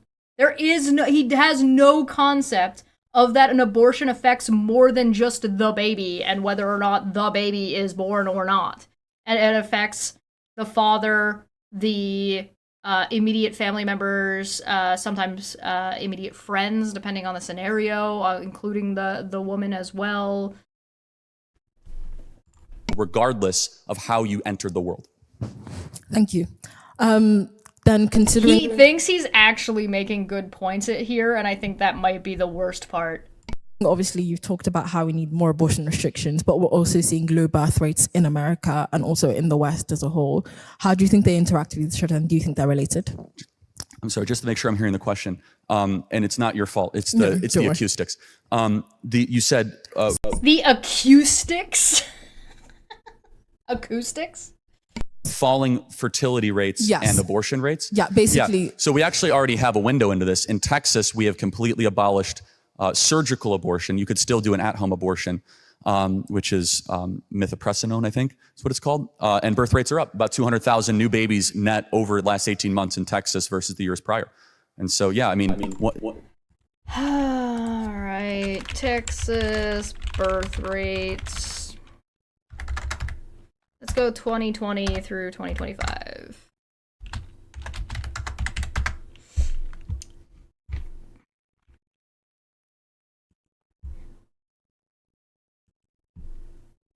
I don't know how he's getting the data that quickly, like within a couple of months. Like I usually that kind of data isn't available until the following year. So I'm not sure where he's getting this information from, besides he's probably just pulling it out of his ass, but here's the data for Texas. According to March of Dimes, I don't fucking know. Texas for data is in 2023, there were 387,945 live births in Texas. The fertility rate in Texas in 2023 was 60.6 per 1,000 women ages 15 through 44. 15! Texas is counting at starting at 15. All live births in Texas during 2021 to 2023 average of 48.7% were Hispanic, 31.7% were white, 12.3% were black, and 0.2% were American Indian / Alaska Native, and 5.5% were Asian Pacific Islanders. So I don't know what he's talking about. 2014 was the highest it's been. And it hasn't reached back up to that 70 point, like that 70 point. I don't know why they seem to have a goal of the birth rate issue, because the only birth rate issue argument I've seen that has any kind of like weight behind it is we need more workers to pay for the debt we've accumulated, banking on there being more workers.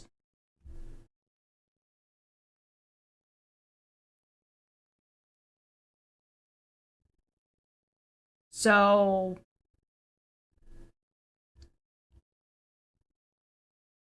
is he claiming the birth rate of 90 over 1,000 women? Because that's what would track with his claim of 200,000 more. Yeah, 200,000 more would mean that another, 200... Yeah, that doesn't make any sense. What was his number that he claimed? Hold on.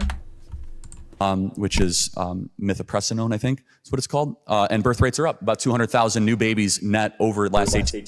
More than 200,000 new babies are up about 200,000 new babies. So he thinks between 2023 and 2024, you have a fertility rate and a live birth going up to what? That would be up to fucking 50 or 587,945 people in 18 months. Did everybody fuck at the same time?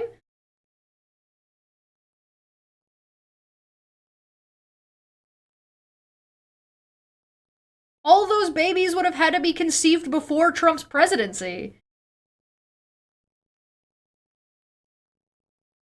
When was this new law in Texas put forward? Texas abortion ban. What year was that? No, hold on. 2021? Is that 2021?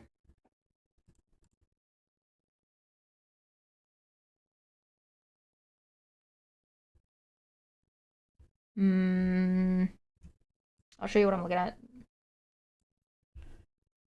Trigger ban in 2021 enacted the trigger ban. 2021.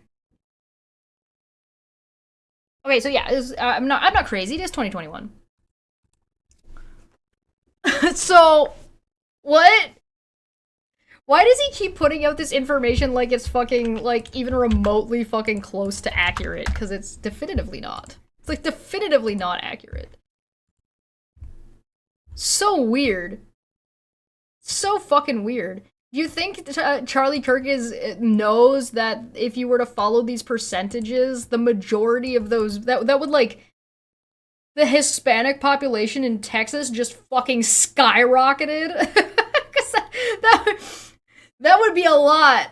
That would be a lot. That would be a sudden influx of a whole lot of Hispanic babies in Texas. And that might be something very upsetting to Charlie Kirk.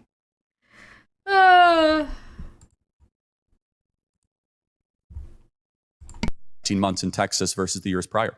And so, yeah, I mean, in the UK and America, we wouldn't need as many. So my question is if you're going to define abortion as unjustified, right? You're going to define it as murder. Why is it used as justification to murder the mother? Right? You're choosing who's going to die. Right? Is the mother going to die or is the baby going to die?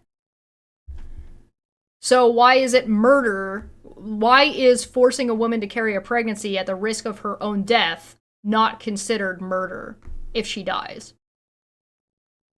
But all abortions are considered murder. So, and we know for a fact that not getting emergency medical care for an unviable, already dead baby inside of a woman is also killing the woman, right? Kills the woman. So now you have a woman who has died because they were prevented from removing something that was already not alive in their body. With the justification saying that it's wrong to murder a baby. It's like, but this baby is dead. It's not alive. And then women are dying for it. So how are you justifying the murder of these women? if you're going to define abortion, I wouldn't agree with murder being the term to be used for this, but I'm willing to grant you the semantic because I'm a nice guy. So why is it okay to murder women?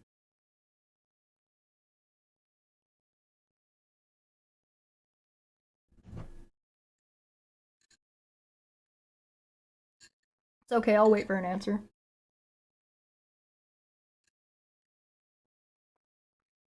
Well, a heartbeat doesn't entail that they are necessarily viable, right? And viability means whether or not they'll survive. So, and ostensibly,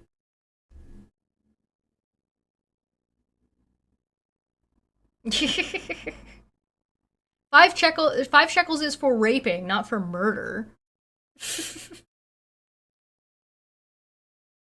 okay, I'm waiting. I'm just addressing Mr. XD in the chat.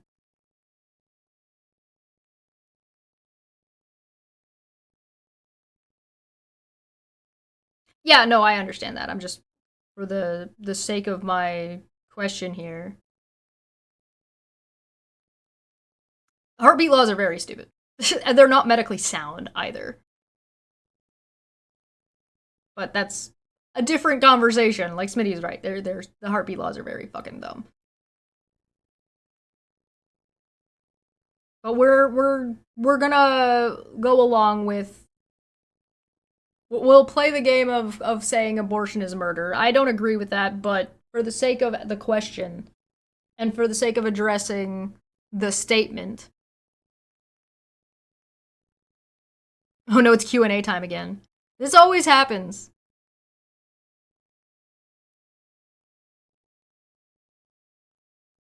It's okay, we can be a little bit patient. It's okay. It's fine. You don't need to panic. It's just a conversation. How do you justify the murder of women?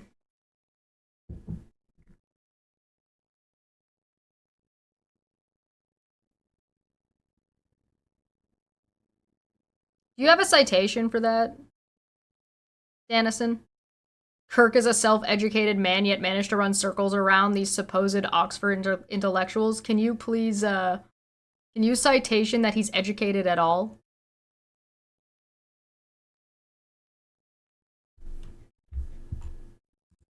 Had chicken taco for lunch just because. Nice. Nice.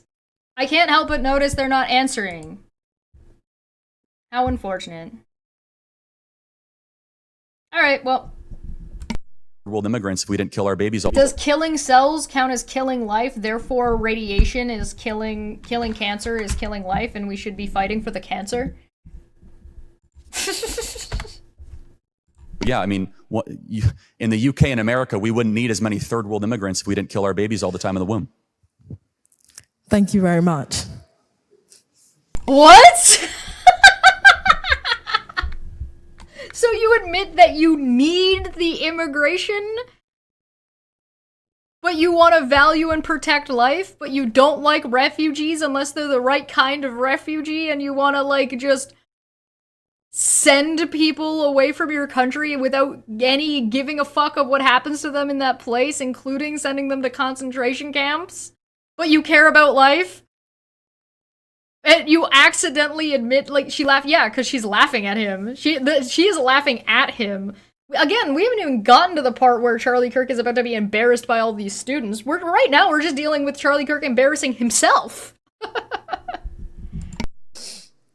My next question is slightly a larger picture, considering not abortion, but just the treatment of men and women. So what do you think the role of red pill media is in the men's rights movement? And what are the implications you think it has for women? Fucking red pill media. Good God. What do we come to as a society? Okay, so I'm sorry, you said that what is the role of right-wing media in the red men's pill rights media movement? Yes. Red pill media. Sorry, I'm not trying to be. No, don't worry. I want to make sure I answer the question. So, what is the role of right-wing media? Oh, does he want to make sure he answers the question? Does he? Oh, okay. Red pill media. I'm sorry. Okay, red pill media. Yes. What in the men's rights movement. What is red pill media? So, he doesn't know. Charlie Kirk doesn't know what the red pill is. That can't be true. That can't. Oh, there's no way. There's no way that Charlie Kirk doesn't fucking know about fucking red pill.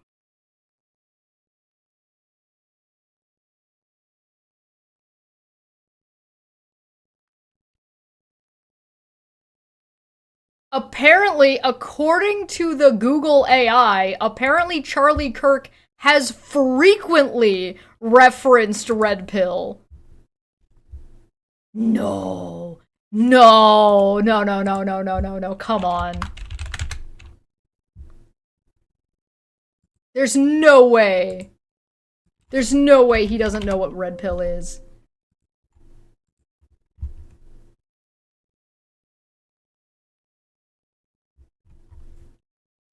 Unbelievable. I don't believe that for a second. I don't believe that for a fucking second. He absolutely knows what that is. I'm trying to think of a more broad definition. Can you give me a name?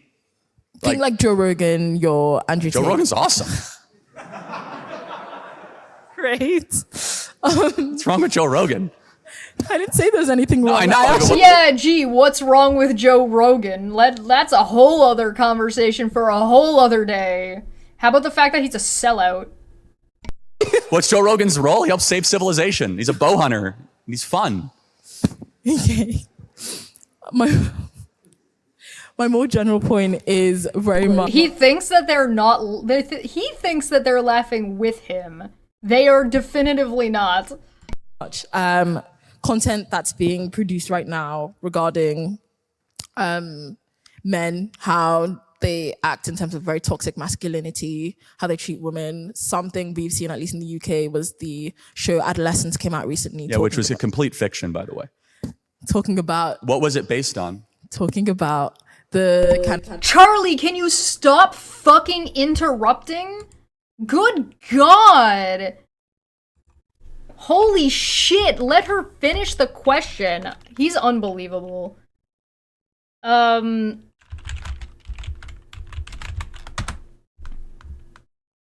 Adolescence TV series.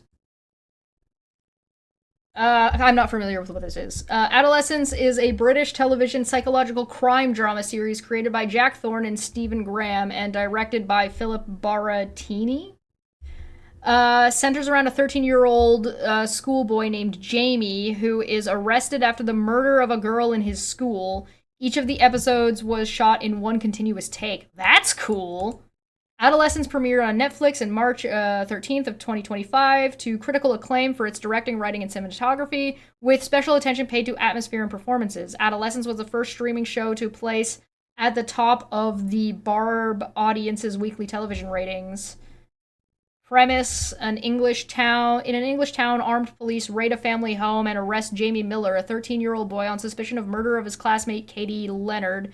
Jamie is processed and held at the police station for questioning and then remanded in custody at the Secure Training Center. Investigations at Jamie's school and interviews by forensic psychologists uncover Jamie's views towards women associated with the manosphere and bullying he had received on social media. At home, Jamie's family deals with the community backlash against them as they work together to cope with Jamie's arrest and subsequent detention. Okay.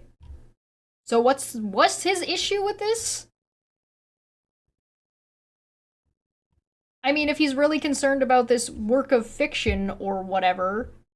No spoilers. That's just the synopsis. That's no spoilers. No spoilers, no spoilers.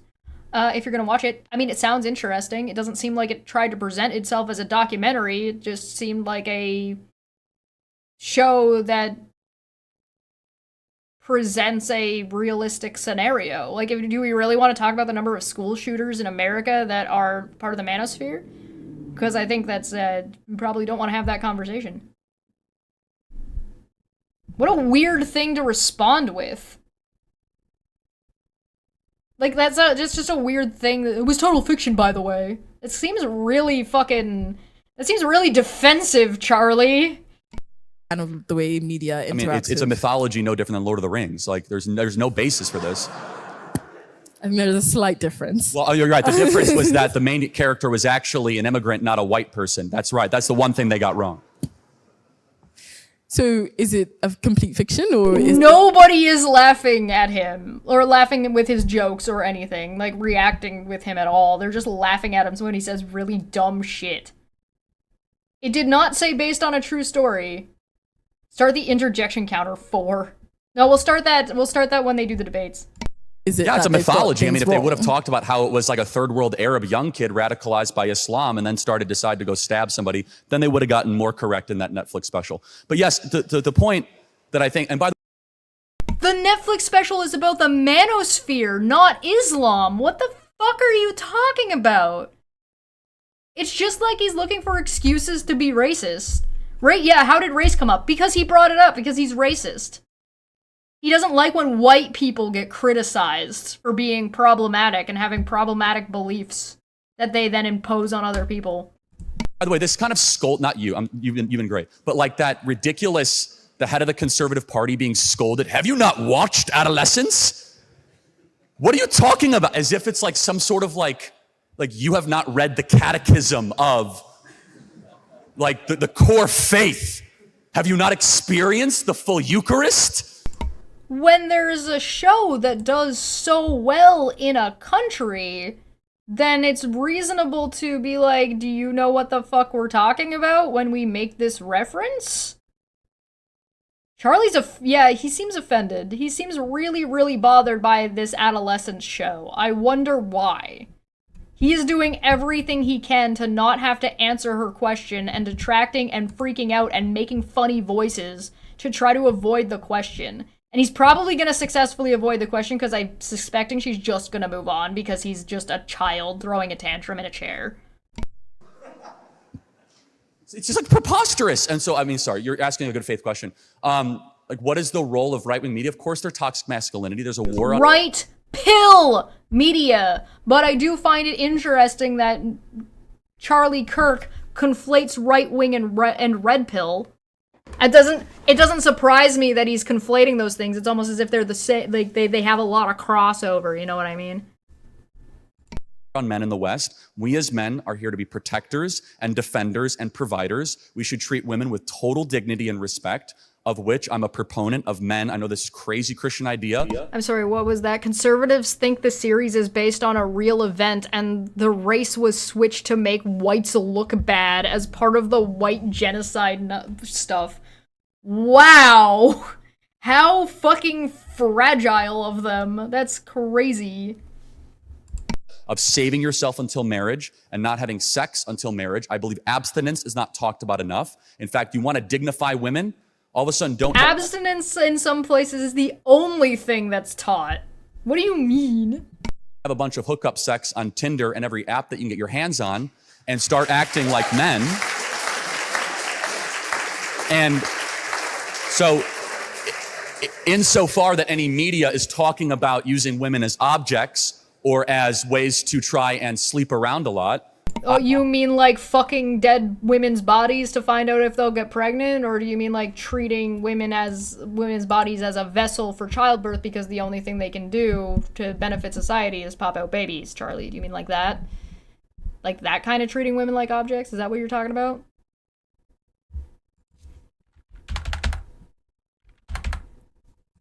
And not having sex until marriage. I believe abstinence is not talked about enough. Look at this guy down here. Feline pointed out to look at this guy down in the corner. This dude is fucking like, oh my fucking god. In fact, you want to dignify women, all of a sudden don't have a bunch of hookup sex on Tinder and every app that you can get your hands on and start acting like men. I would agree that hookup culture men are not like...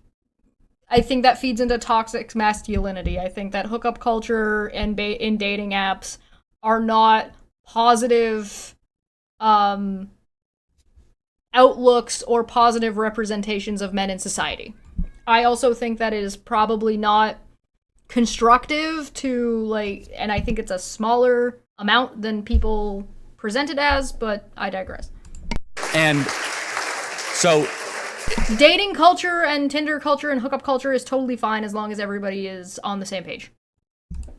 insofar that any media is talking about using women as objects or as ways to try and sleep around a lot, I reject that. At the same time, I am a traditionalist where I believe— He thinks men are nothing but horn dogs. Most, not all, but most women of the West deep down desire getting married and having children and having a husband who loves them. We have a lot of sex in— Yeah, I'm sure Charlie Kirk knows more about what women want. Has he ever, you think he's ever seen the movie What Women Want with Mel Gibson? This is the, oh, I think I know what you want better than you do, and you just don't really know what you want because you're a child. And you can't think for yourself, and women don't really know these things. We're back to infantilizing women and treating them like objects. That thing he just said that he rejects as he proceeds to do that thing. In this society, and we don't have enough love in this society. Because love— Because of you! You're a hate monger. You and your ilk create hate and impose hate on other people and cause violence, including not limited to political violence. You're causing the problem and then trying to sell the fucking solution. Like a snake oil salesman. Somebody poisoned the water hole! comes from connection, it comes from the soul, it comes from something deeper, not just an orgasm. If you want to answer the question?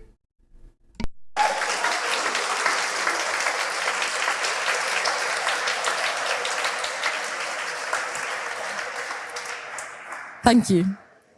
Thank you so much for your answer. Just another follow-up question on that in terms of red pill media, specifically stuff like Andrew Tate's content, which I think is probably on the edge and kind of the fringe of it. What are your thoughts then in terms of when it kind of pushes? I would say he's on the fringe of ideology, but he's not like on the fringe of popularity. He's very much at a lot of the core of red pill stuff. Is the limits? Yeah, look, I don't know Andrew. I've never met him. I mean, he has a certain following and he has a certain approach. I've seen some. Hold on, I'm double checking that.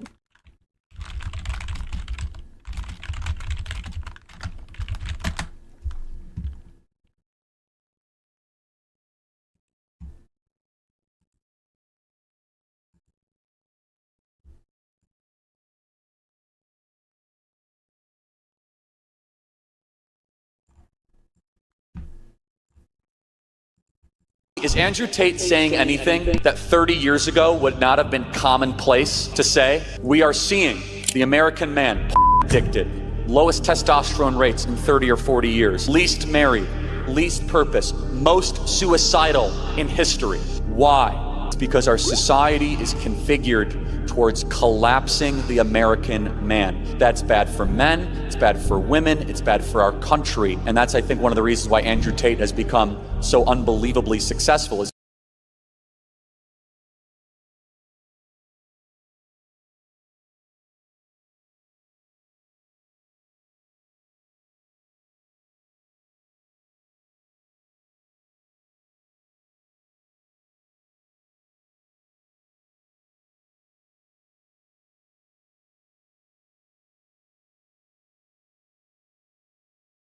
So, Charlie Kirk was just lying when he said he didn't know what red pill media was, and that he does, in fact, he's misrepresenting his knowledge of Andrew Tate as a whole. some of his content, some of it I like, some of it I disagree with.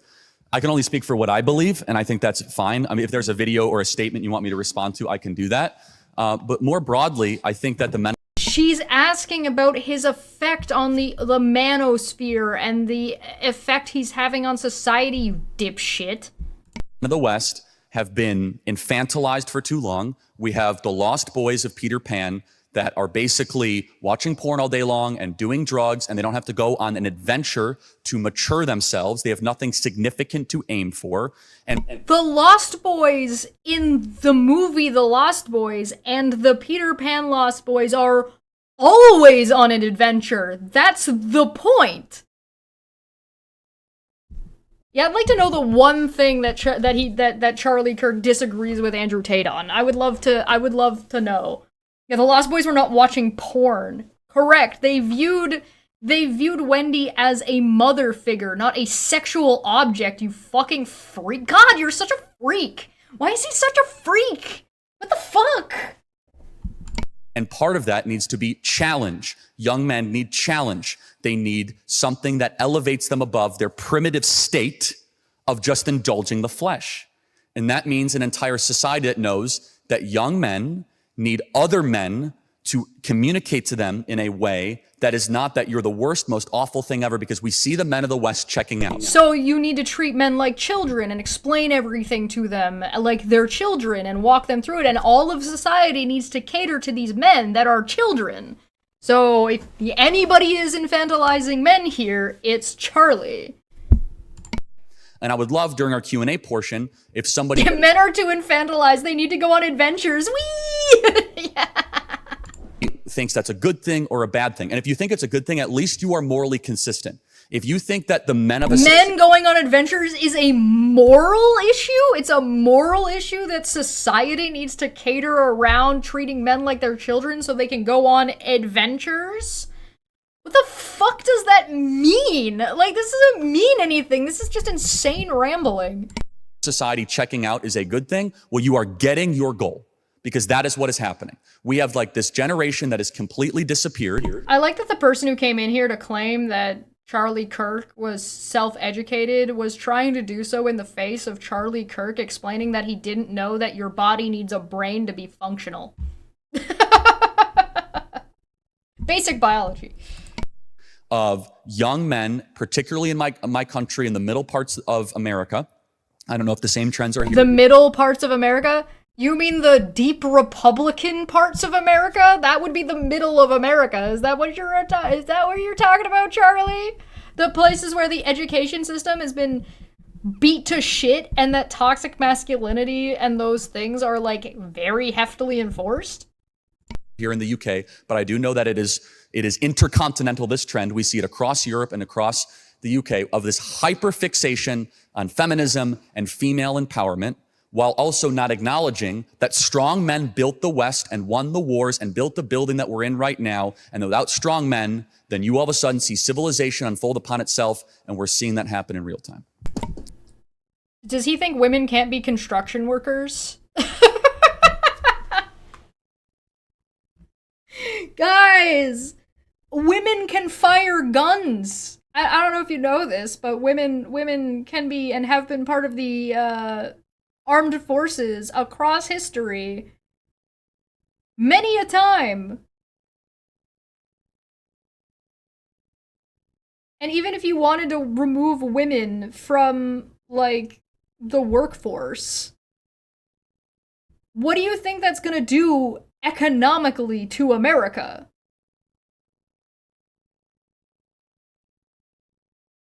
Like, you think America's in a bad place right now economically? Imagine just forcibly removing like 50% of the workforce. They're worried about not having enough babies now? What if what if only 50% of the babies were able to work?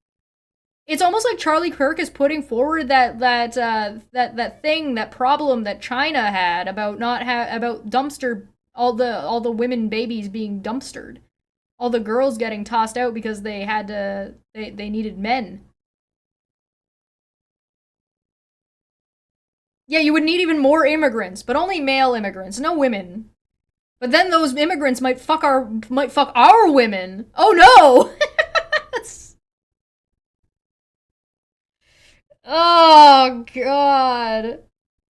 Charlie is a self-lobotomizing man. Oh no, he's self-educated, guys. You can't talk to him like that. Oh my god.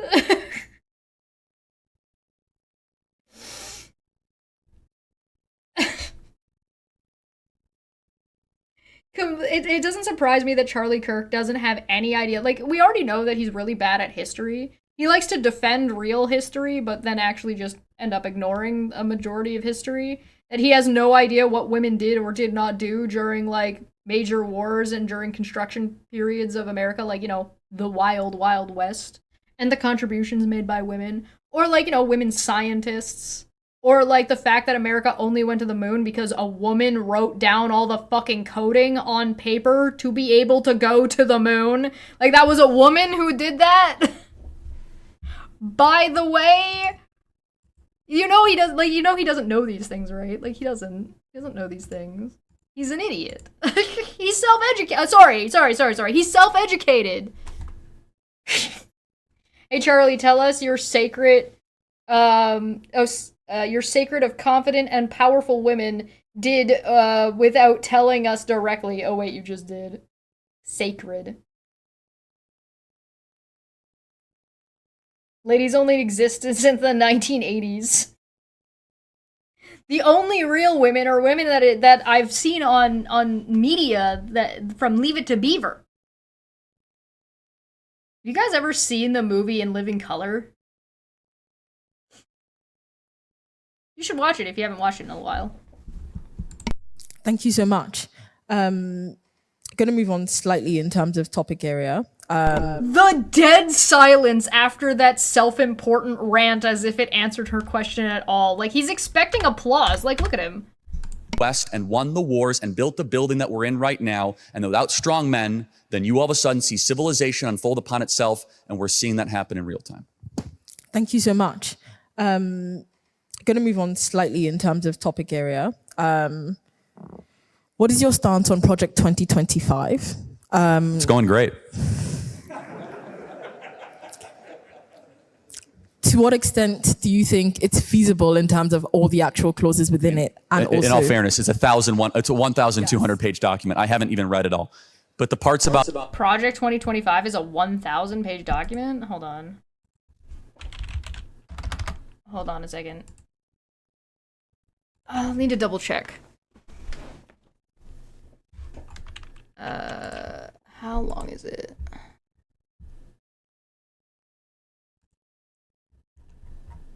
Oh, that's the wrong thing. Hold on.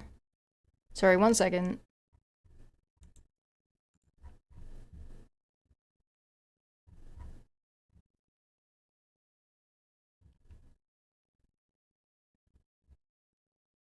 Here we go.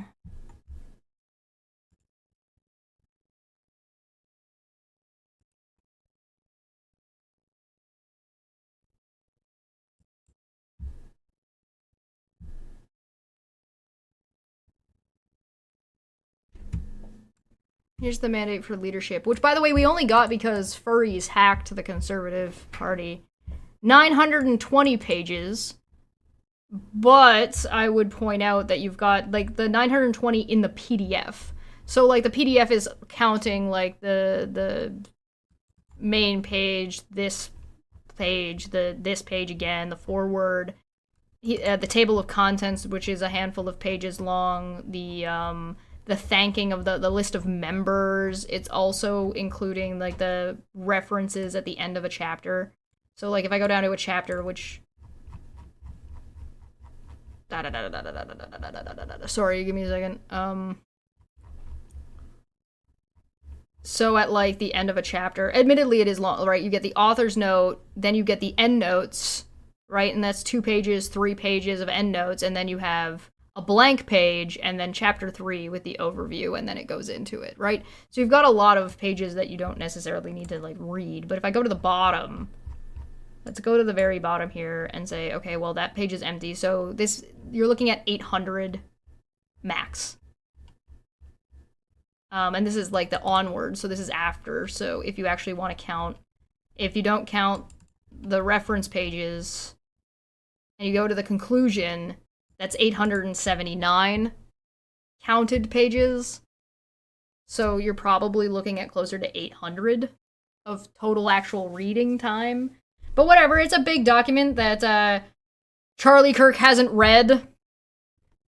I like the admission that he hasn't read it and he's complaining that it's 1,000 pages long. Oh, scared. Sorry, Jack said, hey, Charlie, tell us you're scared of confident and powerful women without telling us directly. Oh, wait, you just did. So, you know.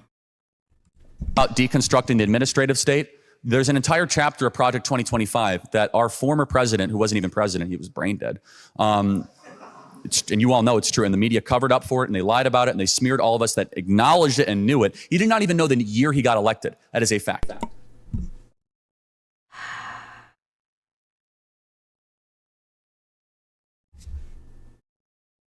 He's complaining about Biden again. I would like to remind everybody with how abysmal Trump's health is and how clearly mentally he is degenerating. We are only allowed to see the parts where they let Trump out. So this is the best when he's in his best, at his best, is when we are seeing Trump, which means it's way worse behind the scenes. Biden had some days where he didn't have a great showing. I don't have an issue acknowledging that. But to try to weaponize it the way people like Charlie Kirk did, to push a document that now he's claiming he didn't even read, is like, I mean, I'm not surprised. I'm not surprised that Charlie Kirk does not have the attention span nor the mental fortitude to read through Project 2025. Unlike somebody like me. 5 super chats, did it not count out? That's weird. I wonder why I didn't do that. Alright, so that's 2, 4, 6, 8. Plus 5. 12. 13? 13? That's 13, right? I'm not crazy, you're crazy. 1, 2, 3, 4, 5, 6, 7, 8, 9, 10, 11, 12, 13, 14, 13, 14. 13? 13. This one. Come here, you. Let me switch. Wahoo! Come out for me. Got it. I haven't opened this one yet. Blazing Outlaw, Chipotle and Cayenne. Ooh. It's very possible Biden's mental state was deteriorating because of chemotherapy. If the rumors are true, that's why sometimes he seems better. That's what I would suspect as well. That was probably the case. That there were days where he was feeling better and days where he weren't because he was doing chemotherapy. He's made a couple of statements where he's come out as well. Trying to do the presidency while going through chemotherapy is pretty actually impressive, especially at his age. I don't think that's an argument about policy, though. I don't think that's an argument about politics, which is why I think it's ridiculous. Oh!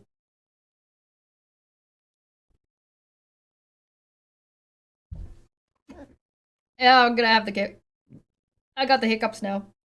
I barely took oh no! I barely took a touch of that because we didn't break 20. So, holy god. Oh! I don't hate the flavor. Oh boy. Let's keep going. You can go listen to the Robert Hur tapes, and the leader of the United States of America did not know the year that he got elected. Why the fuck is he talking about this? He was asked about Project 2025 and how that's going, and he said, I didn't actually read it. Biden is old. And an aide had to insert, be like, no, sir, you were actually elected in this year, not that year. He didn't know the year that he left office as vice president. He thought that his son died in combat, not of cancer. In an official testimony to the United States government about Charlie, you were asked about the effects and effectiveness of Project 2025. Why are you ranting about Joe Biden? Nobody fucking asked. Investigation.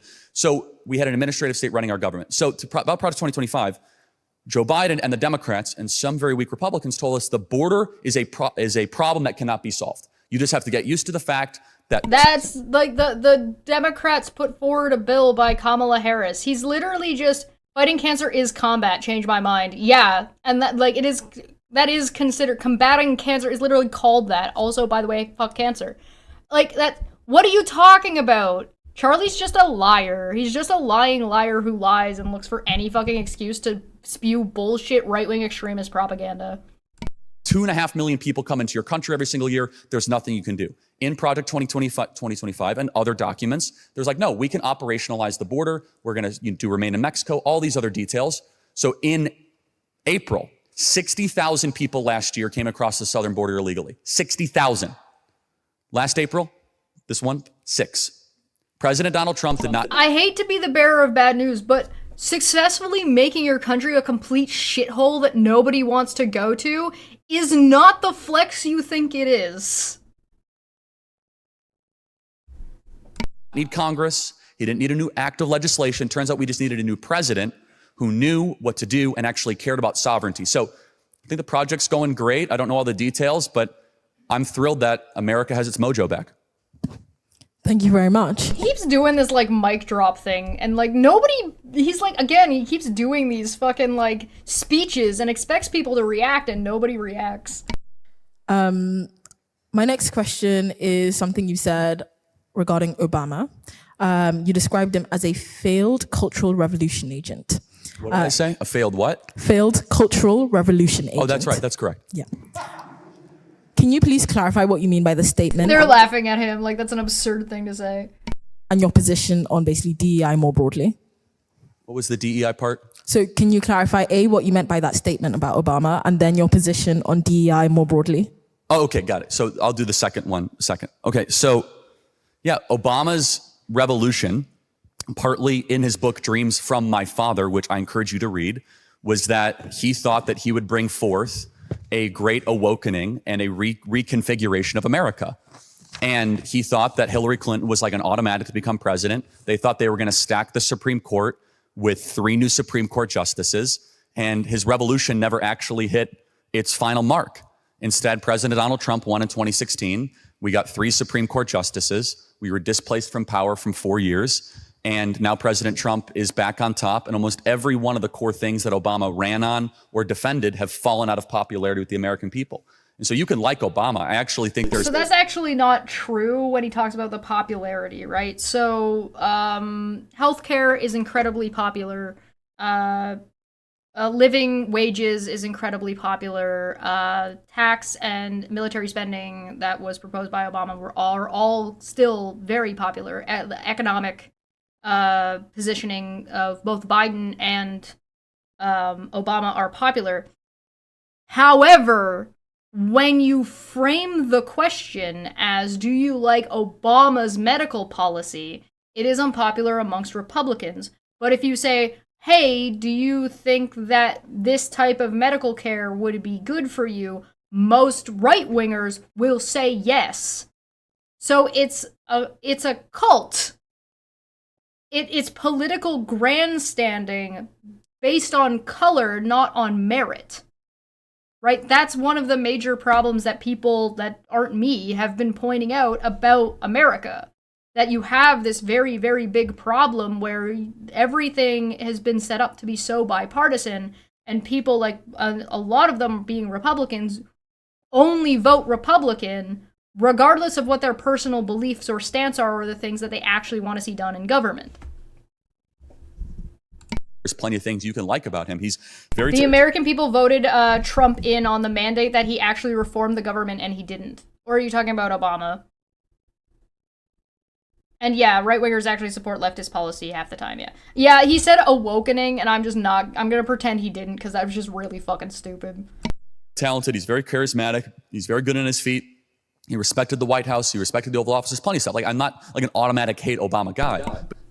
Didn't Trump, like, get rid of Obamacare and then just reinstate it with a different name? It's the same with, like, the Iron Project, like the Iron Dome Project. Trump is just renaming it as the Golden Dome and taking credit for it. Like, Trump just kind of shows up, renames things, and then pretends he did it. So, you're gonna have to be more specific. But you must just be factual, like his vision, what he wanted to do for America. Oh, we have to be factual, but you don't have to be factual? It's failed. It's failed in the popular vote majority. It's failed in our public opinion polls. Young people, which used to be Obama's greatest constituency, college campuses were all on fire for Obama. Well, young people actually moved the most towards Donald Trump this last election, and President Donald Trump won the youth vote. If you want to deal with the facts, we looked at them last time we were covering him saying the same thing, but he was saying it at Cambridge. Those numbers have dropped a lot, so I don't know what he's referring to. Michigan and several other battleground states. As far as DEI, my stance on it, I'm very much against it, and they say it stands for diversity, equity, inclusion, but it really stands for didn't earn it. Yeah, that's definitely what we can see in the Trump administration's picks for official office. Can you elaborate more why you think it didn't earn it? Yeah, this is a misassumption that a lot of people that are like this assume about DEI, that people who are getting these positions that aren't white didn't already meet the criterion, ignoring that you have to meet the criterion first. You have to meet the criterion first. That's it. You already have a baseline expectation, so you're not getting a job because you're white or because you're black when you haven't already met the criterion. You know, unless you're white, which is part of the problem with the Trump administration. Yeah, I mean, so again, so DEI is a very innocuous term that can be applied in many ways. So affirmative action is an extension of DEI, and they're kind of like cousins to each other. So there's 4 elements to this. There's critical race theory, which is the legal, it's kind of like the philosophical theory. We could talk about it if you like. There's affirmative action, which is most definitely in practice, if you will. And then there's disparate impact theory, which has been the predominant legal theory in the United States to justify the U.S. Civil Rights Act, and it's kind of it's downstream tributary effects. And then there is diversity, equity, inclusion, which I think the best example of DEI can be how it's kind of taken over the corporate workforce. So there's 2 ways I could look into it. Number 1, DEI demands that you must... Then you should let the corporations do what the corporations' free markets are going to do then, Charlie, and stick your fucking overreaching government nose out of it. Hire these new ridiculous diversity departments for no reason whatsoever that weigh down costs, that are basically speech police internally of our major companies, that make... So you're saying that the government should tell the companies what they are and are not allowed and what policies they are and are not allowed to have. That's government overreach. Make it a less desirable place to work, and honestly less productive and less likely for us to be able to compete against the Chinese. I'm gonna need a citation on the less productive. I'm gonna need a citation on that, because I don't think that's true. Production has been doing nothing but going up. Communists. So I could talk and I can give you examples on that if you'd like. The other part of this, though, is that you could insert, I don't know how much deep you want me to go into this, but fundamentally DEI is about race quotas in America. I don't know if it adheres in the UK. And so when you have a quota and you want to reach that quota, you will then have to relax the standards of excellence. When you build a big organization... Tell me about the school standards in predominantly white states, like Alabama. The graduation standards. And no, you don't. You don't have to do that. That's just definitively not true. You're complaining that there's so many immigrants. And yet you're saying that even though we have all of these immigrants, that there's way too many of them, that they're like taking over everything, that suddenly we would have to also not have enough immigrants to hire that reach the standard, that we would have to lower the standard. Because you're racist and you think that people of different ethnicities of you aren't capable of reaching the white man standard, when the white man standard is literally in the dirt. You just described how the white man standard is infantizing men and treating them like they're stupid. That would be lowering the standard, Charlie. It's almost like all of your shit is completely internally inconsistent because you don't care, you haven't thought about it, and you just want power over people, and you want to manipulate people into thinking bullshit is true so you can control them. You say, this is what we stand for. Harvard, for example, used to stand for truth, veritas. Every organization must have a telos, so must have something you aim at. And if you aim at anything other than excellence or meritocracy as a company, then you will compromise those things. Meritocracy, that thing that they went on and on and on and on and on about during the election, and then proceeded to hire fucking Pete Hegseth as the Minister of Defense, because he definitely earned it, right? That's merit-based, right? Trump has the merits of being the president, right? Definitely, right? All of a sudden you want to be equitable, well, maybe that company will not be that good anymore. And we see the slippage of our excellence here in the West, where if we get away from excellence and meritocratic type undergirding philosophy and towards other type substructures, I think it's a remarkably dangerous proposition. Thank you very much. Again, moving slightly. You spoke briefly about President Trump and kind of the success he's having in the US right now. So what are your thoughts on basically the tariffs the success issue we've basically been seeing with the US? I'm supportive. Look, we're talking about this, I'm sure, in the Q&A. Always look at the end result with Trump, because the process can sometimes drive people mad and a little crazy, and the up and down. But like in the first term, everyone was very critical of his Middle East policy. And then we got the Abraham Accords, which was an incredible accomplishment of peace between Israel and the Emiratis and the Saudis. And so there's a process that you have to allow unfold here. As far as the tariffs, cool. And how many people have to die for that, to sacrifice for that process, when there are other processes that wouldn't allow that death? Why is murder okay, Charlie? Why is this murder justified? It's brought a lot of countries to the table. You guys got actually a pretty good deal out of this. President Trump was generous enough to actually exempt. As of this video, there was in fact no deal with the UK. He's making that up. Rolls-Royce and some of your major manufacturing in the latest bilateral trade deal with the United States. And I want to see our two countries grow closer together. And I think the president has the same wish. But as all the tariffs are eventually pointing at what we should. And this is the question for Europe. So here's the other problem. For example, the China deal, right? The China deal is being purported as being a worse deal than what America already had before Trump was fucking around and finding out. So if we want to look at the results are you have the military in your streets, you have war breaking out in the Middle East, you have no deals with anybody as of this video. Maybe a deal was announced today or yesterday. Sorry, maybe there was a deal announced yesterday evening between the UK and Trump, who Trump miscalled the EU, but I don't know what the details are of that yet, so we'll see if it's actually a deal or not. And did I say Ukraine and Russia and the end of that war? What, that one?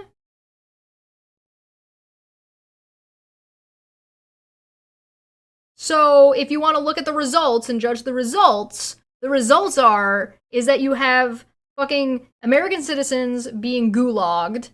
You have massive protests. You have, the army being utilized against the American people. You have people losing their medical care. So that's going to result in people dying. You have Republicans not showing up to town halls and being booed out when they do show up. You have an insane number of lawsuits against Trump right now. You have, nobody's even talking about the number of executive orders that Trump has signed. The sheer just volume of, some of which have been deemed illegal executive orders, and some of which are still on the chopping block in the Supreme Court to find out. And these are with the Supreme Court that Charlie Kirk just admitted they stacked in their favor.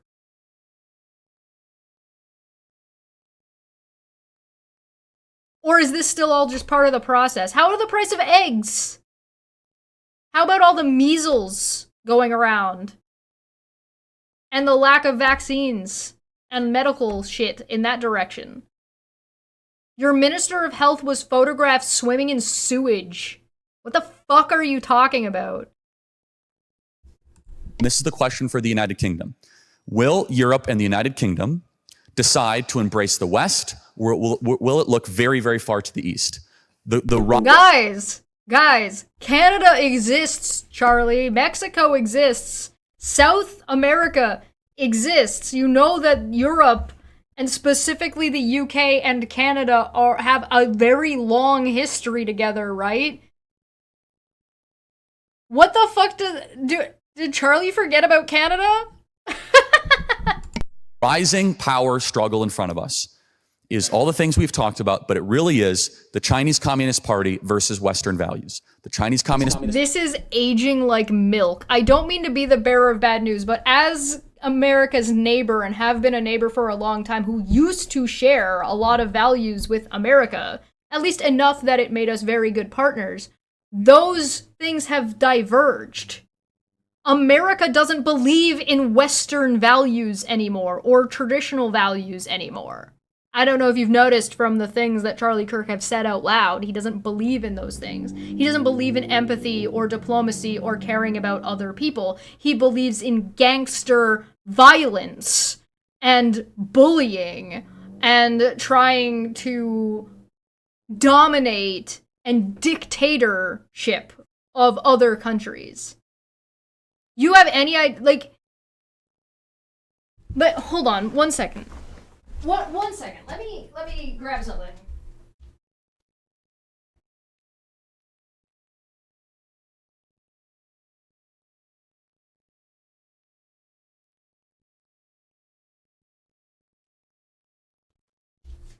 I was looking at a video that was discussing the number of, like, the amount of deals and shifts due to Trump's tariffs. And I decided to do the math and write down the amount of money. So this is money that was going to America that has now been rerouted through Canada because of the tariffs and rerouting of the supply chains. All right?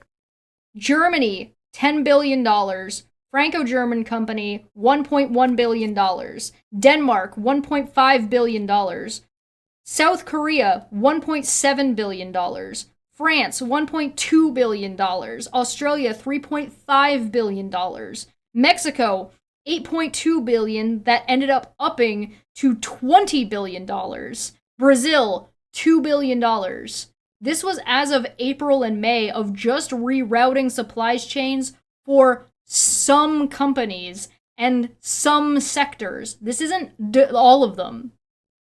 That's a total of $39.5 billion that got routed out of America into Canada in the course of like a matter of months. You want to talk about results? You want to talk about facts? Those are the facts. Those are the results. It is not you have to pick America or China. That's a false dichotomy.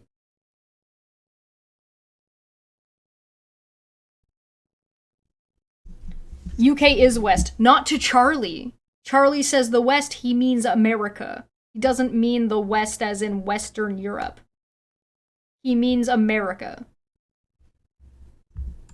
Party's antithetical to even those of you that are liberal in this audience right now. Is antithetical to what you believe and how you believe it. The CCP is the greatest threat to so many of these different things on the planet. And as it is this rise... That's really funny because not everybody seems to agree with that, Charlie. A lot of the world leaders seem to actually view America as the current threat right now. ...in power, we have to reckon with this question. Are we okay as America? I don't know if this is the case here in the UK. Are we okay with not making any of our own vitamin C, none of our own antibiotics, none of our own... What do you mean any of your own vitamin C? You fucking have tons of oranges. Critical pharmaceuticals. We do not make our own drugs. I hate to be the bearer of bad news, but also America's not going to be making fucking anything. Because America doesn't have the resources, nor the space, nor the infrastructure to make that shit, nor do they have the people to do the work, because they're deporting all the fucking goddamn fucking people that work there. Whether they're legal or not.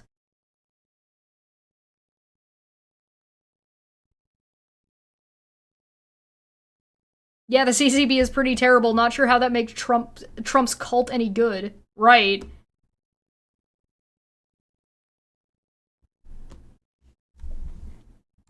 Own materials. In fact, we are supposed to make 4 submarines a year. We only make 2 submarines a year because we have to get the parts from China.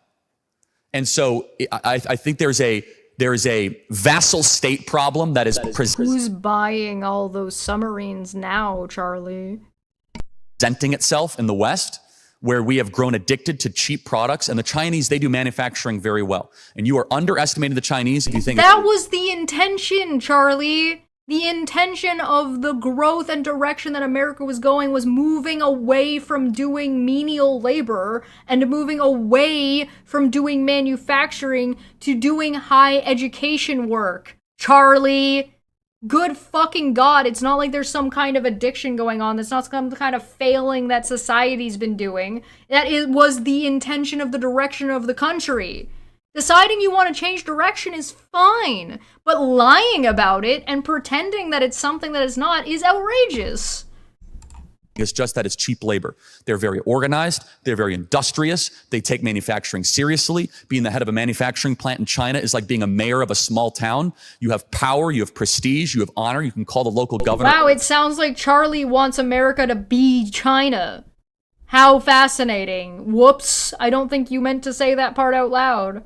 At any time, they prioritized it, and they knew that this was a way that they could enter into the global market. So tariffs are in some ways... No, that is not the way they're entering in the global market. The way China holds control over the global market is your debt and rare minerals. He doesn't know what he's fucking talking about. A very, let's say, provocative way to bring us to a conclusion that no Western leader other than President Trump has had the moral courage to actually bring out into the open, which is like, hey guys, this century will be defined as to who actually stands up against China, and it's better that we do it in 2025. The fuck are you talking about? We arrested and sanctioned China to help support America's push against China as Canadians. So did the UK. So did France. And guess who's deciding not to do that anymore? Everyone. Because fuck you, that's why. What are you talking about? What are you talking about, you fucking psychopath? I've listened to a lot of people talking about geopolitics, and I'm pretty sure this is the most ignorant, fucking, stupid propaganda bullshit. He has no idea what he is talking about. 2045, because we might not have the chips to bargain against them.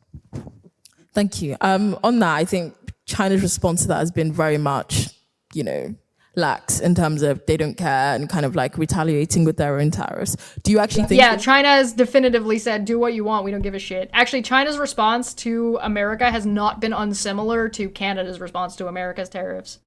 They can get to a position where Trump and China can kind of like have a level playing field of an agreement? It's a good question. I don't know. So just for you following, it was like 180% tariffs, and now it's at 30% tariffs.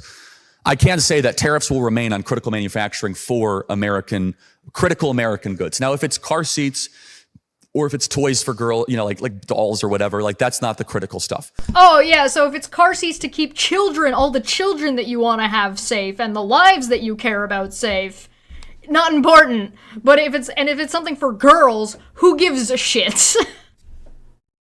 Everything is so dripping in misogyny and hatred and racism. Fucking everything. Good God. Rare earth minerals, very critical.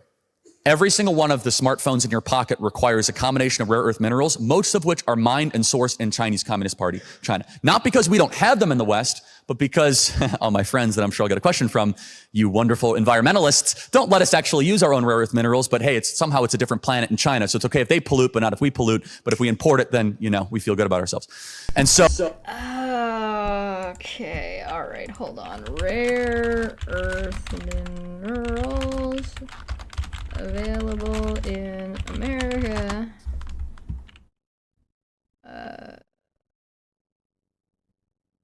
Let's see.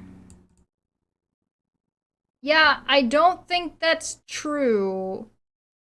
I don't think what he's saying is accurate. I don't think that... I mean, I might be wrong and I would have to do a little bit more digging to verify this, but I don't think all of the minerals that America would need can come from America. Like, I do not think that... Also, by the way, China has been reducing its carbon footprint massively since 2012. Way to insult and go for an ad hom to people you have yet to speak. Yeah.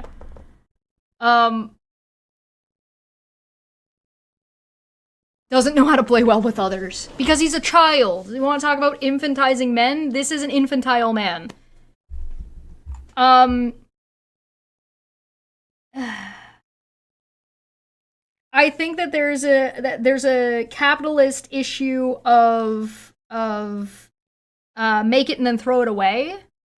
Lack of reusability, but part of that has been influenced and encouraged by capitalism, by making a phone that is built to only last 3 years maximum before they start artificially slowing it down or building them to break so they can make more money.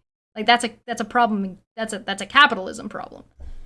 So essentially, the phones, almost everything we have in the West has some Chinese component to it. So we need to triage this. We need to ask the question, can we be self-sufficient if there is a rapid decoupling? And this is something that both our countries need to reckon with, that we need to reconcile. And China can and doesn't care. America cannot when they go to war with literally everybody else at the same time. right now the answer is no. And I hope that we can bring back that, not just manufacturing base, because people think, like, what are you just going to make, t-shirts and textiles? Well, yeah, that's part of it, but it's a lot deeper. There is a advanced manufacturing opening that's going to happen in the West right now around robotics and around drones. There will be a global supply of drones in the hundreds of millions in the coming decade. But why is anyone going to buy it from you? But why is anybody going to buy any of this from America? It's not like China stops existing in the market if America starts building it. And this is completely ignoring the rearmament of Europe, which is going to heftily be relying on Canada. Drones are actually really, really hard to build when they're sophisticated. It's not as easy as you might think. A lot of them come from China. A lot of them, the parts do. And so all of a sudden, if we're going to be comfortable with like a country that doesn't share our values, that is at best an adversary, at worst an enemy, is going to all of a sudden control the stuff that's going to define the future, yeah, check me out on that. So I support President Trump's strategy completely in that regard. Yeah, and Red Cedar makes a good point. Canada could have supplied minerals to the United States, but here we are. Exactly. You're going to see, like... Thank you. You've characterized the Democratic Party as antagonistic to American ideals and argue that the Republican Party falls short. And yeah, you guys are absolutely right about the right to repair. A right to repair is a huge problem in America. Opposing the agenda. As someone who identifies as a conservative, how do you define the conservative movement today, and how do you think it should evolve to engage with the next generation? Athens is saying in breaking news that ICE just arrested Brad Lander, who is running for mayor without grounds. Oh, good God. Brad Lander arrest. New York mayoral candidate. New York City mayoral candidate Brad Lander arrested at immigration court. Lander, also the city's comptroller, was arrested for assaulting law enforcement, says DHS. Brad Lander, New York City's comptroller and mayoral candidate, was arrested on Tuesday, which is today, by masked federal agents while visiting an immigration court and accompanying a person out of a courtroom. In a statement to The Guardian, Assistant Secretary Teresia McLaughlin, whatever, from the Department of Homeland Security said Lander, quote, was arrested for assaulting law enforcement and impeding a federal officer. Lander appeared at 26 Federal Plaza, blah, blah, blah, reportedly told an AP reporter that he was there to accompany some immigrants out of the building. Today's trip to an immigration court was Lander's third over the last month. He was arrested according to video footage of the incident. He and his staff walked with an immigrant who Lander later identified, who has their case dismissed pending prior early that day per AMNY. Lander can be seen and heard in the video of the incident asking the immigration officials if they have a judicial warrant. Additional footage of the arrest shows Lander telling officers, quote, I'm not obstructing, I'm standing here in the hallway. I asked to see the judicial warrant. Lander appeared to be holding on to the individual's shoulder as the officials moved to him towards an elevator. Quote, I will let you go when you show me the judicial warrant. Sorry, I will let go when you show the judicial warrant, says Lander. The officials, two of whom were wearing masks, then pin Lander to a wall and put him in handcuffs. Quote, you don't have the authority to arrest U.S. citizens asking for a judicial warrant, Lander can be heard saying. Immigration lawyer told the New York Times that officials do not need judicial warrants to make arrests in immigration courts because they are public spaces. Lander's wife posted an update on her husband's X account less than an hour after the incident took place. Said, quote, hi, this is Meg, Brad's wife, adding, while escorting a defendant out of immigration court, Brad was taken by masked agents and detained by ICE. This is still developing, and our team is monitoring the situation closely. So, sounds like he didn't assault anybody, and they just fucking, without due cause, arrested this person. Do you remember TV fridge repairman? I remember. Yeah, that used to be a thing. It used to be affordable to fix your fridge, or your microwave, or your computer, or any electronic. Yeesh! Yeah, thank you. It's a great question. How do I define being a conservative? Well, we as conservatives need to not just oppose, we need to stand for stuff. So what we oppose is very obvious. We oppose the woke stuff. We oppose mass migration. We oppose the... Seems obvious, the woke stuff. Yeah, that's very obvious, whatever the fuck the woke stuff means today. Importation of these insidious values into our country and into the West. What do we stand for? I mean, we stand for what has worked, what is good, what is true, what is beautiful. We want to have the fertility rates reversed. What is good and what is beautiful is completely arbitrary, and clearly you don't vote for the things that work. You only care about the things that work in your favor. We want to see church attendance go up. We want to see suicide rates take a 100. Church should get the fuck out of politics. I guess you don't care about the Constitution. Is the Constitution not old enough and doesn't work well enough for you? 180-degree pivot. In our country, at least, we have the younger generation is the most suicidal, the most anxious, the most antidepressant addicted generation in history, and yet they're the most wealthy and the most prosperous. So for anyone though they're not. That is definitively not true. It is definitively not true that the people who are working minimum wage now are not equally as wealthy as the people who made minimum wage when minimum wage was fucking invented. This is definitively not true. This is a fucking lie, and it's a bold-faced, arrogant, insane fucking lie that anybody would believe. I can't believe anybody would believe this. Just thinks that material conditions alone dictate happiness or well-being. The West is a flaming indictment of that claim. Marx got some stuff right. He got some stuff really wrong.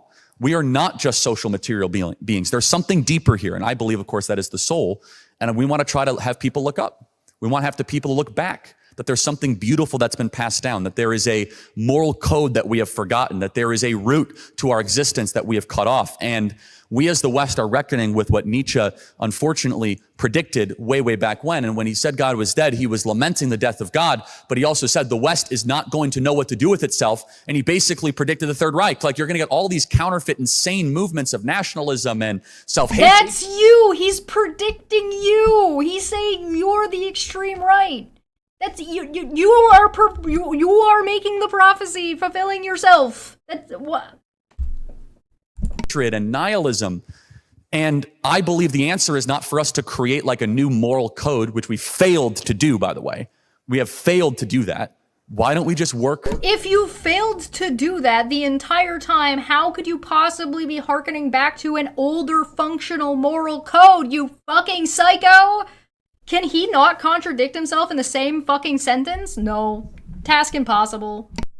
Why don't we just reinstitute and go back to what gave us the civilization in the first place? What is divine, what is everlasting, and... You're on stolen land, you piece of shit! What do you mean the things that work for us in the first place that we built civilization on? You built civilization on racism and oppression and genocide. Unbelievable. Unfucking believable. As Tom Holland, I know he went to Cambridge, but you got to indulge me for a second. As Tom Holland would say in his book Dominion, that whether you realize it or not, whether you're a secular, atheist, Buddhist, Hindu, or Christian, if you live in the West, you are inheritor of a Christian tradition. The way we look at things, honor your neighbor, help the poor, charity, natural rights, these are somewhat weird ideas when you actually think about it. Natural rights that only apply to the people we want it to apply to, which does not include immigrants, people of separate nationalities, in their ethnicities, and women. And instead of us trying to make a manufactured counterfeit new morality, we should go back to our Christian roots. Thank you. Go back? What do you mean go back? What are you talking about, my dude? And yeah, you can reject your heritage. You don't have to uphold a tradition just because it's old. That doesn't make any fucking sense. By the way, the Christianity in the in America was a rejection of an older, prior established dogma that was a big part of politics. That's why the Constitution. Why am I even bothering? Why am I even fucking bothering?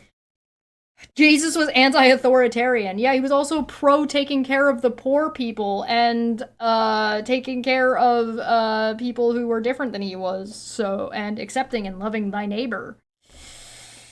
I can't believe he is spouting this at the same time, then using that as the reason why he should be allowed to oppress people. A more personal question on the idea of like Christian youth and you being a very devout Christian. I remember speaking to your assistant during the vacation and he's saying you don't respond on a Sunday because you participate in Saturday, actually. He's not a real Christian. Yes. Saturday, yeah, sorry. that's right. Yeah, that's very astute. Yeah. So kind of like more, why do you kind of like, is that something you've taken from the Jewish tradition? Now I really like you. Now you asked the best question anyone's ever asked. I could talk about the Sabbath all day long. I don't know if anyone is interested in this, so you could roll your eyes. But I am in fact rolling my eyes.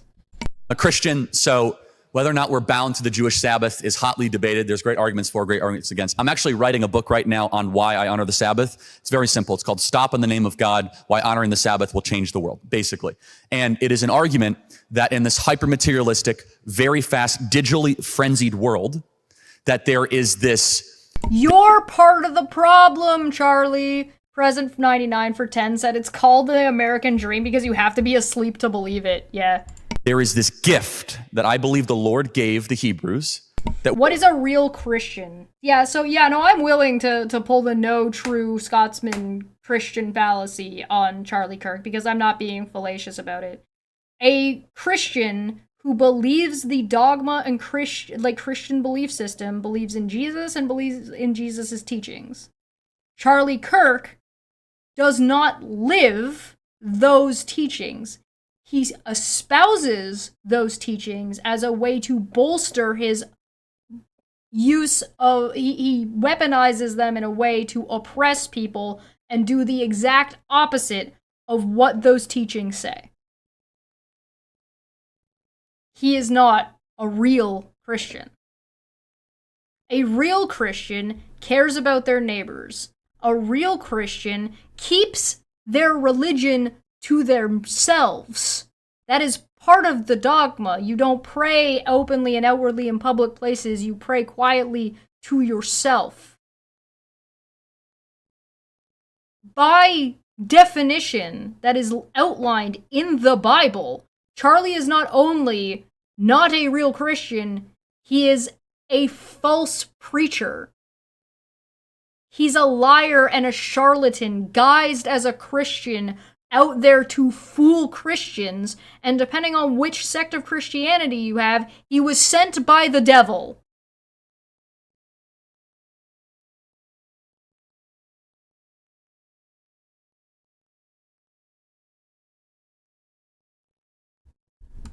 we have decided to just gloss over.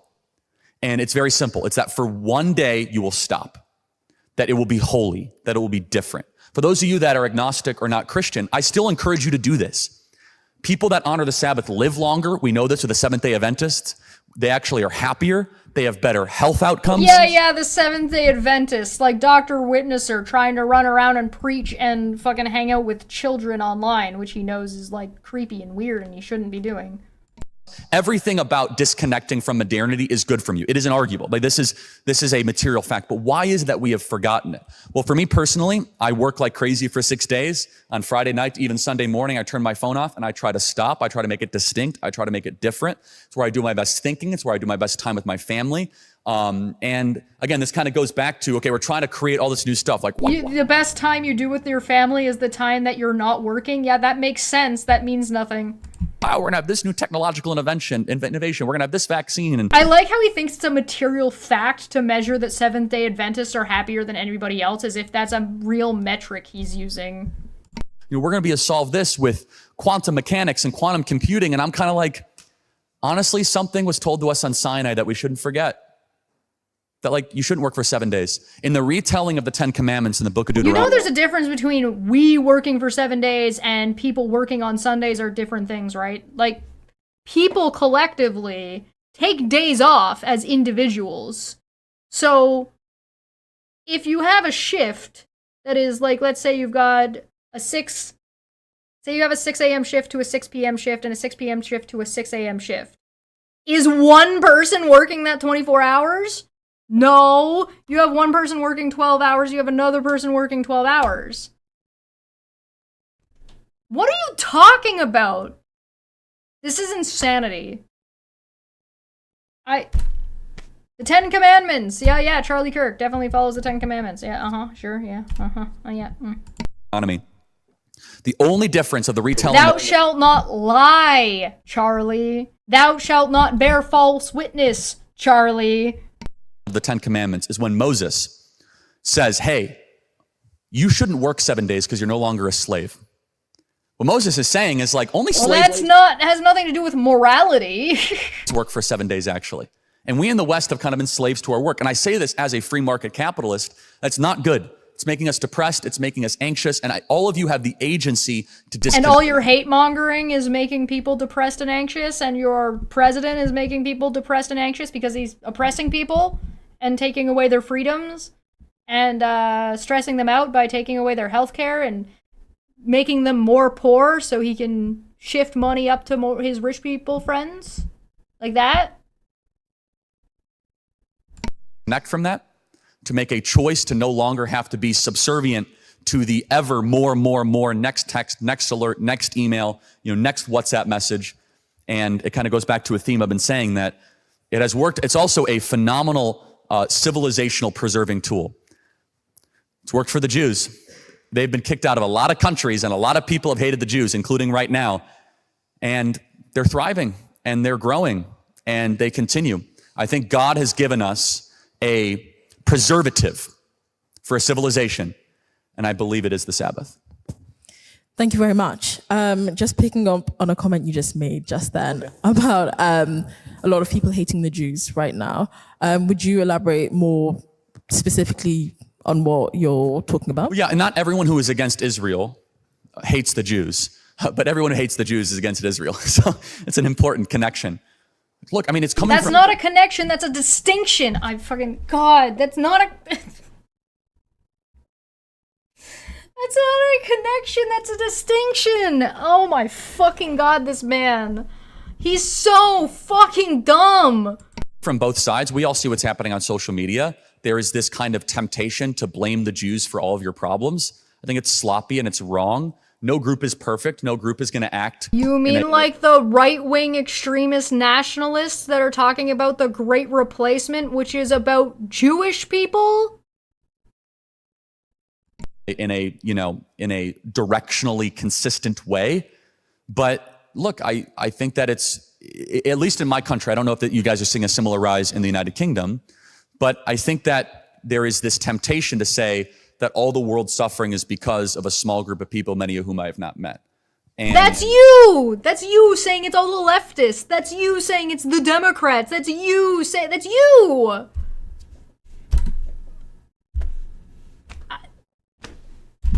It's the immigrants' fault. I reject that wholeheartedly.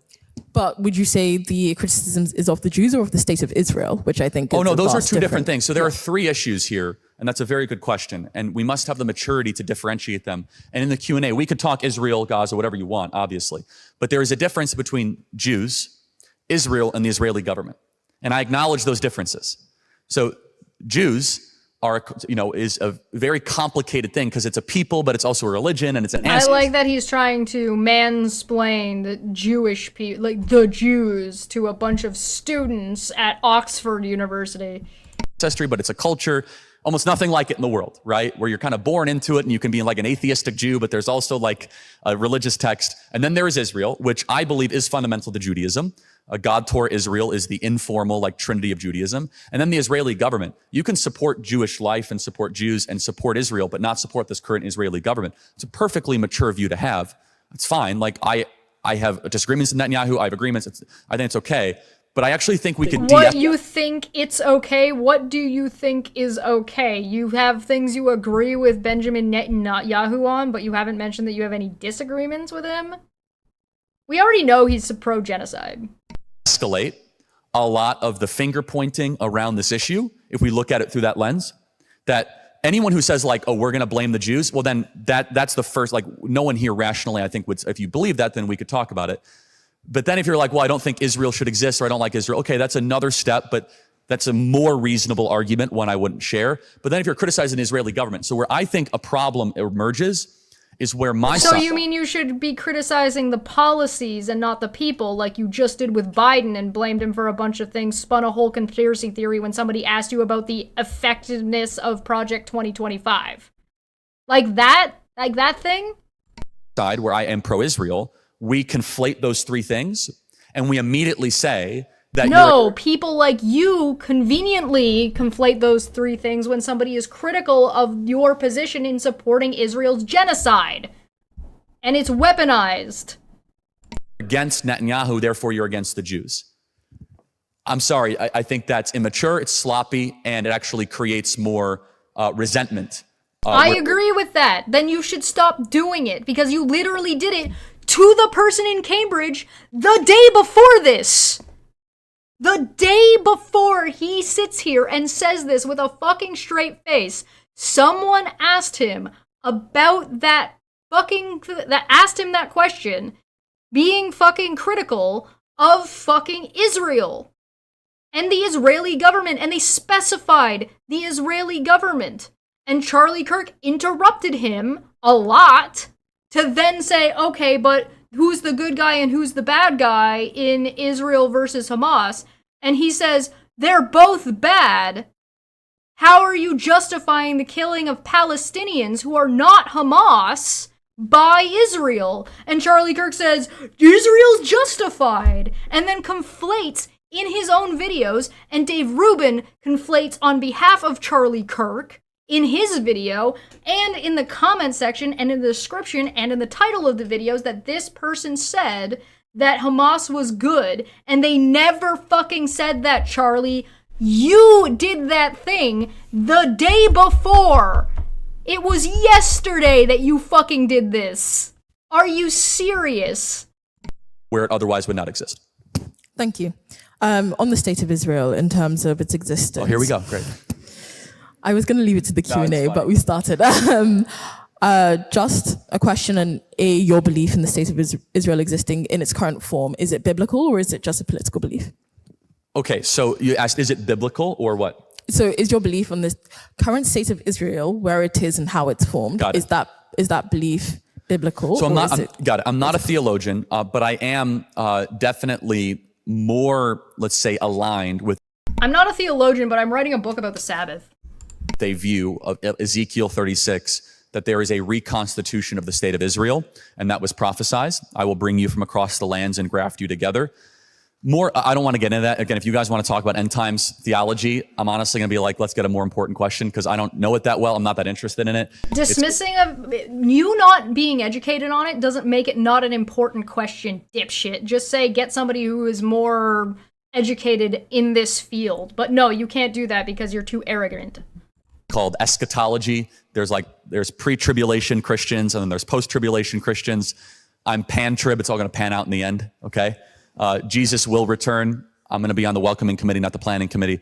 And so I doubt that. Like, I'm not overly interested in that. Instead, I think what is lost, and I think I would like at least the anti-Israel advocates, I don't want to say anti-Israel, the critics of Israel that will come up and ask questions to acknowledge this, that it is miraculous that Israel in this current form exists. I mean, it's really unbelievable what Ben-Gurion and the Zionists were able to pull off from just the Zionist perspective. It is a miracle, considering they were attacked from every direction, from its charter, completely under attack, and totally brutalized. Number two, it's interesting because in the Balfour Declaration, as you will know, it actually was the smallest suggested size for Israel as of all the four plans. All that to say, what do I believe about the current composition of the state of Israel? Well, my historical analysis of whether, it should be formed or not, I actually think it should be, is not that relevant. The more important moral question is, what do you if you care about life, in what way, as your main moral thing, Charlie, how could you possibly justify the murder that Israel is doing? Think about what is happening right now. Do you think that Israel has, I don't like I think it's a little bit of a cop-out. Like, do you think Israel has a right to exist? I think more importantly, do you believe that a country has a right to be able to defend itself into existence? That's a more important question. It exists. It is allowed to defend itself. Now it is overreaching and genociding a whole other people. Does Palestine have the right to exist and defend itself? What the fuck are you talking about? That if a country can prove to itself to you that it can exist, should it then be given recognition? So I don't know if that answers your question. It's kind of just a mind dump on the topic. It is. That it was a dump of nothing. That was nothing. It means nothing. To actually find reconciliation. Pseudo-intellectual nonsense. On this, I think there is a downplaying what happens on October 7th to a great detriment. And I think that at times, those of us that are pro-Israel... Detriment of whom? In what way? What detriment? Even if I did agree with you that there was a downplaying to it, which I don't. You acknowledge war is awful, war is brutal. I'm a Christian. I hate when I see these videos of these kids being killed. I mean, it's terrible. I want to see this come to an end. I mean, like, who can possibly see that and support that? And anyone who's like... Who? You do that! You see that and you supported it! You did it yesterday! What the fuck are you talking about? You said Israel has the right to bomb children with hellfire.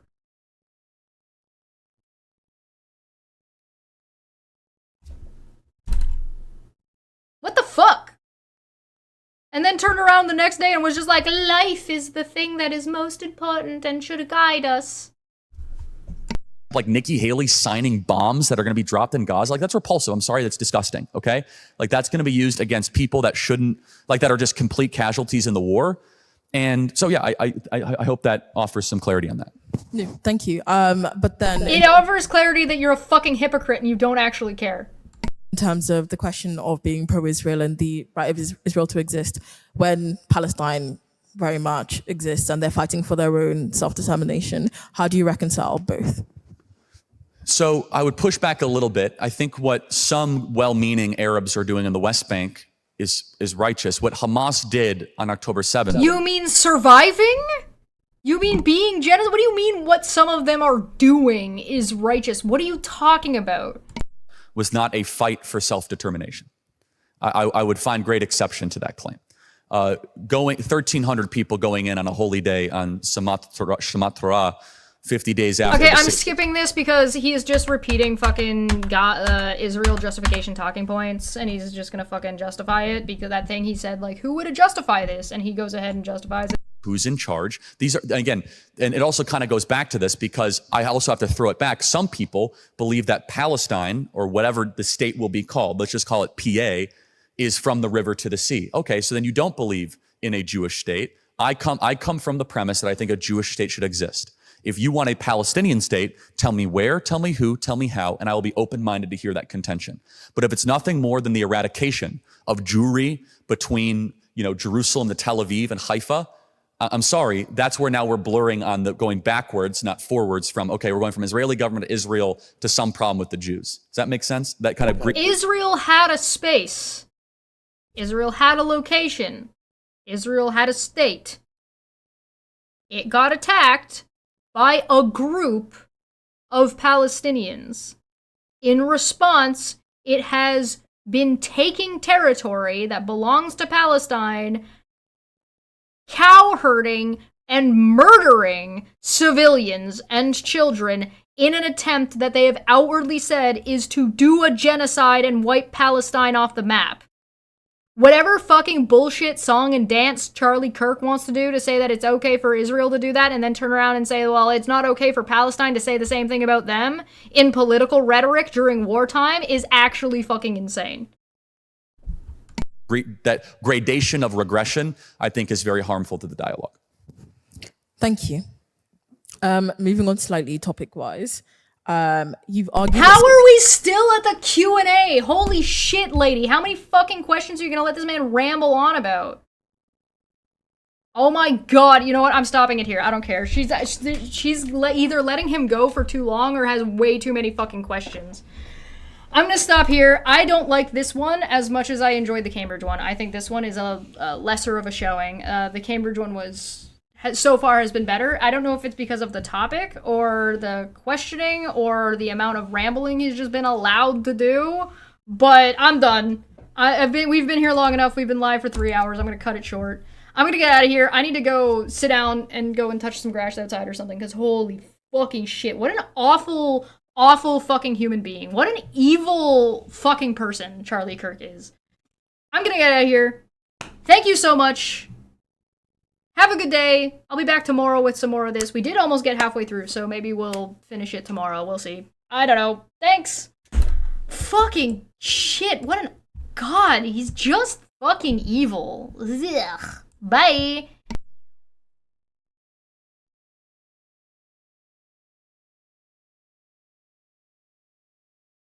This guy is unfucking believable.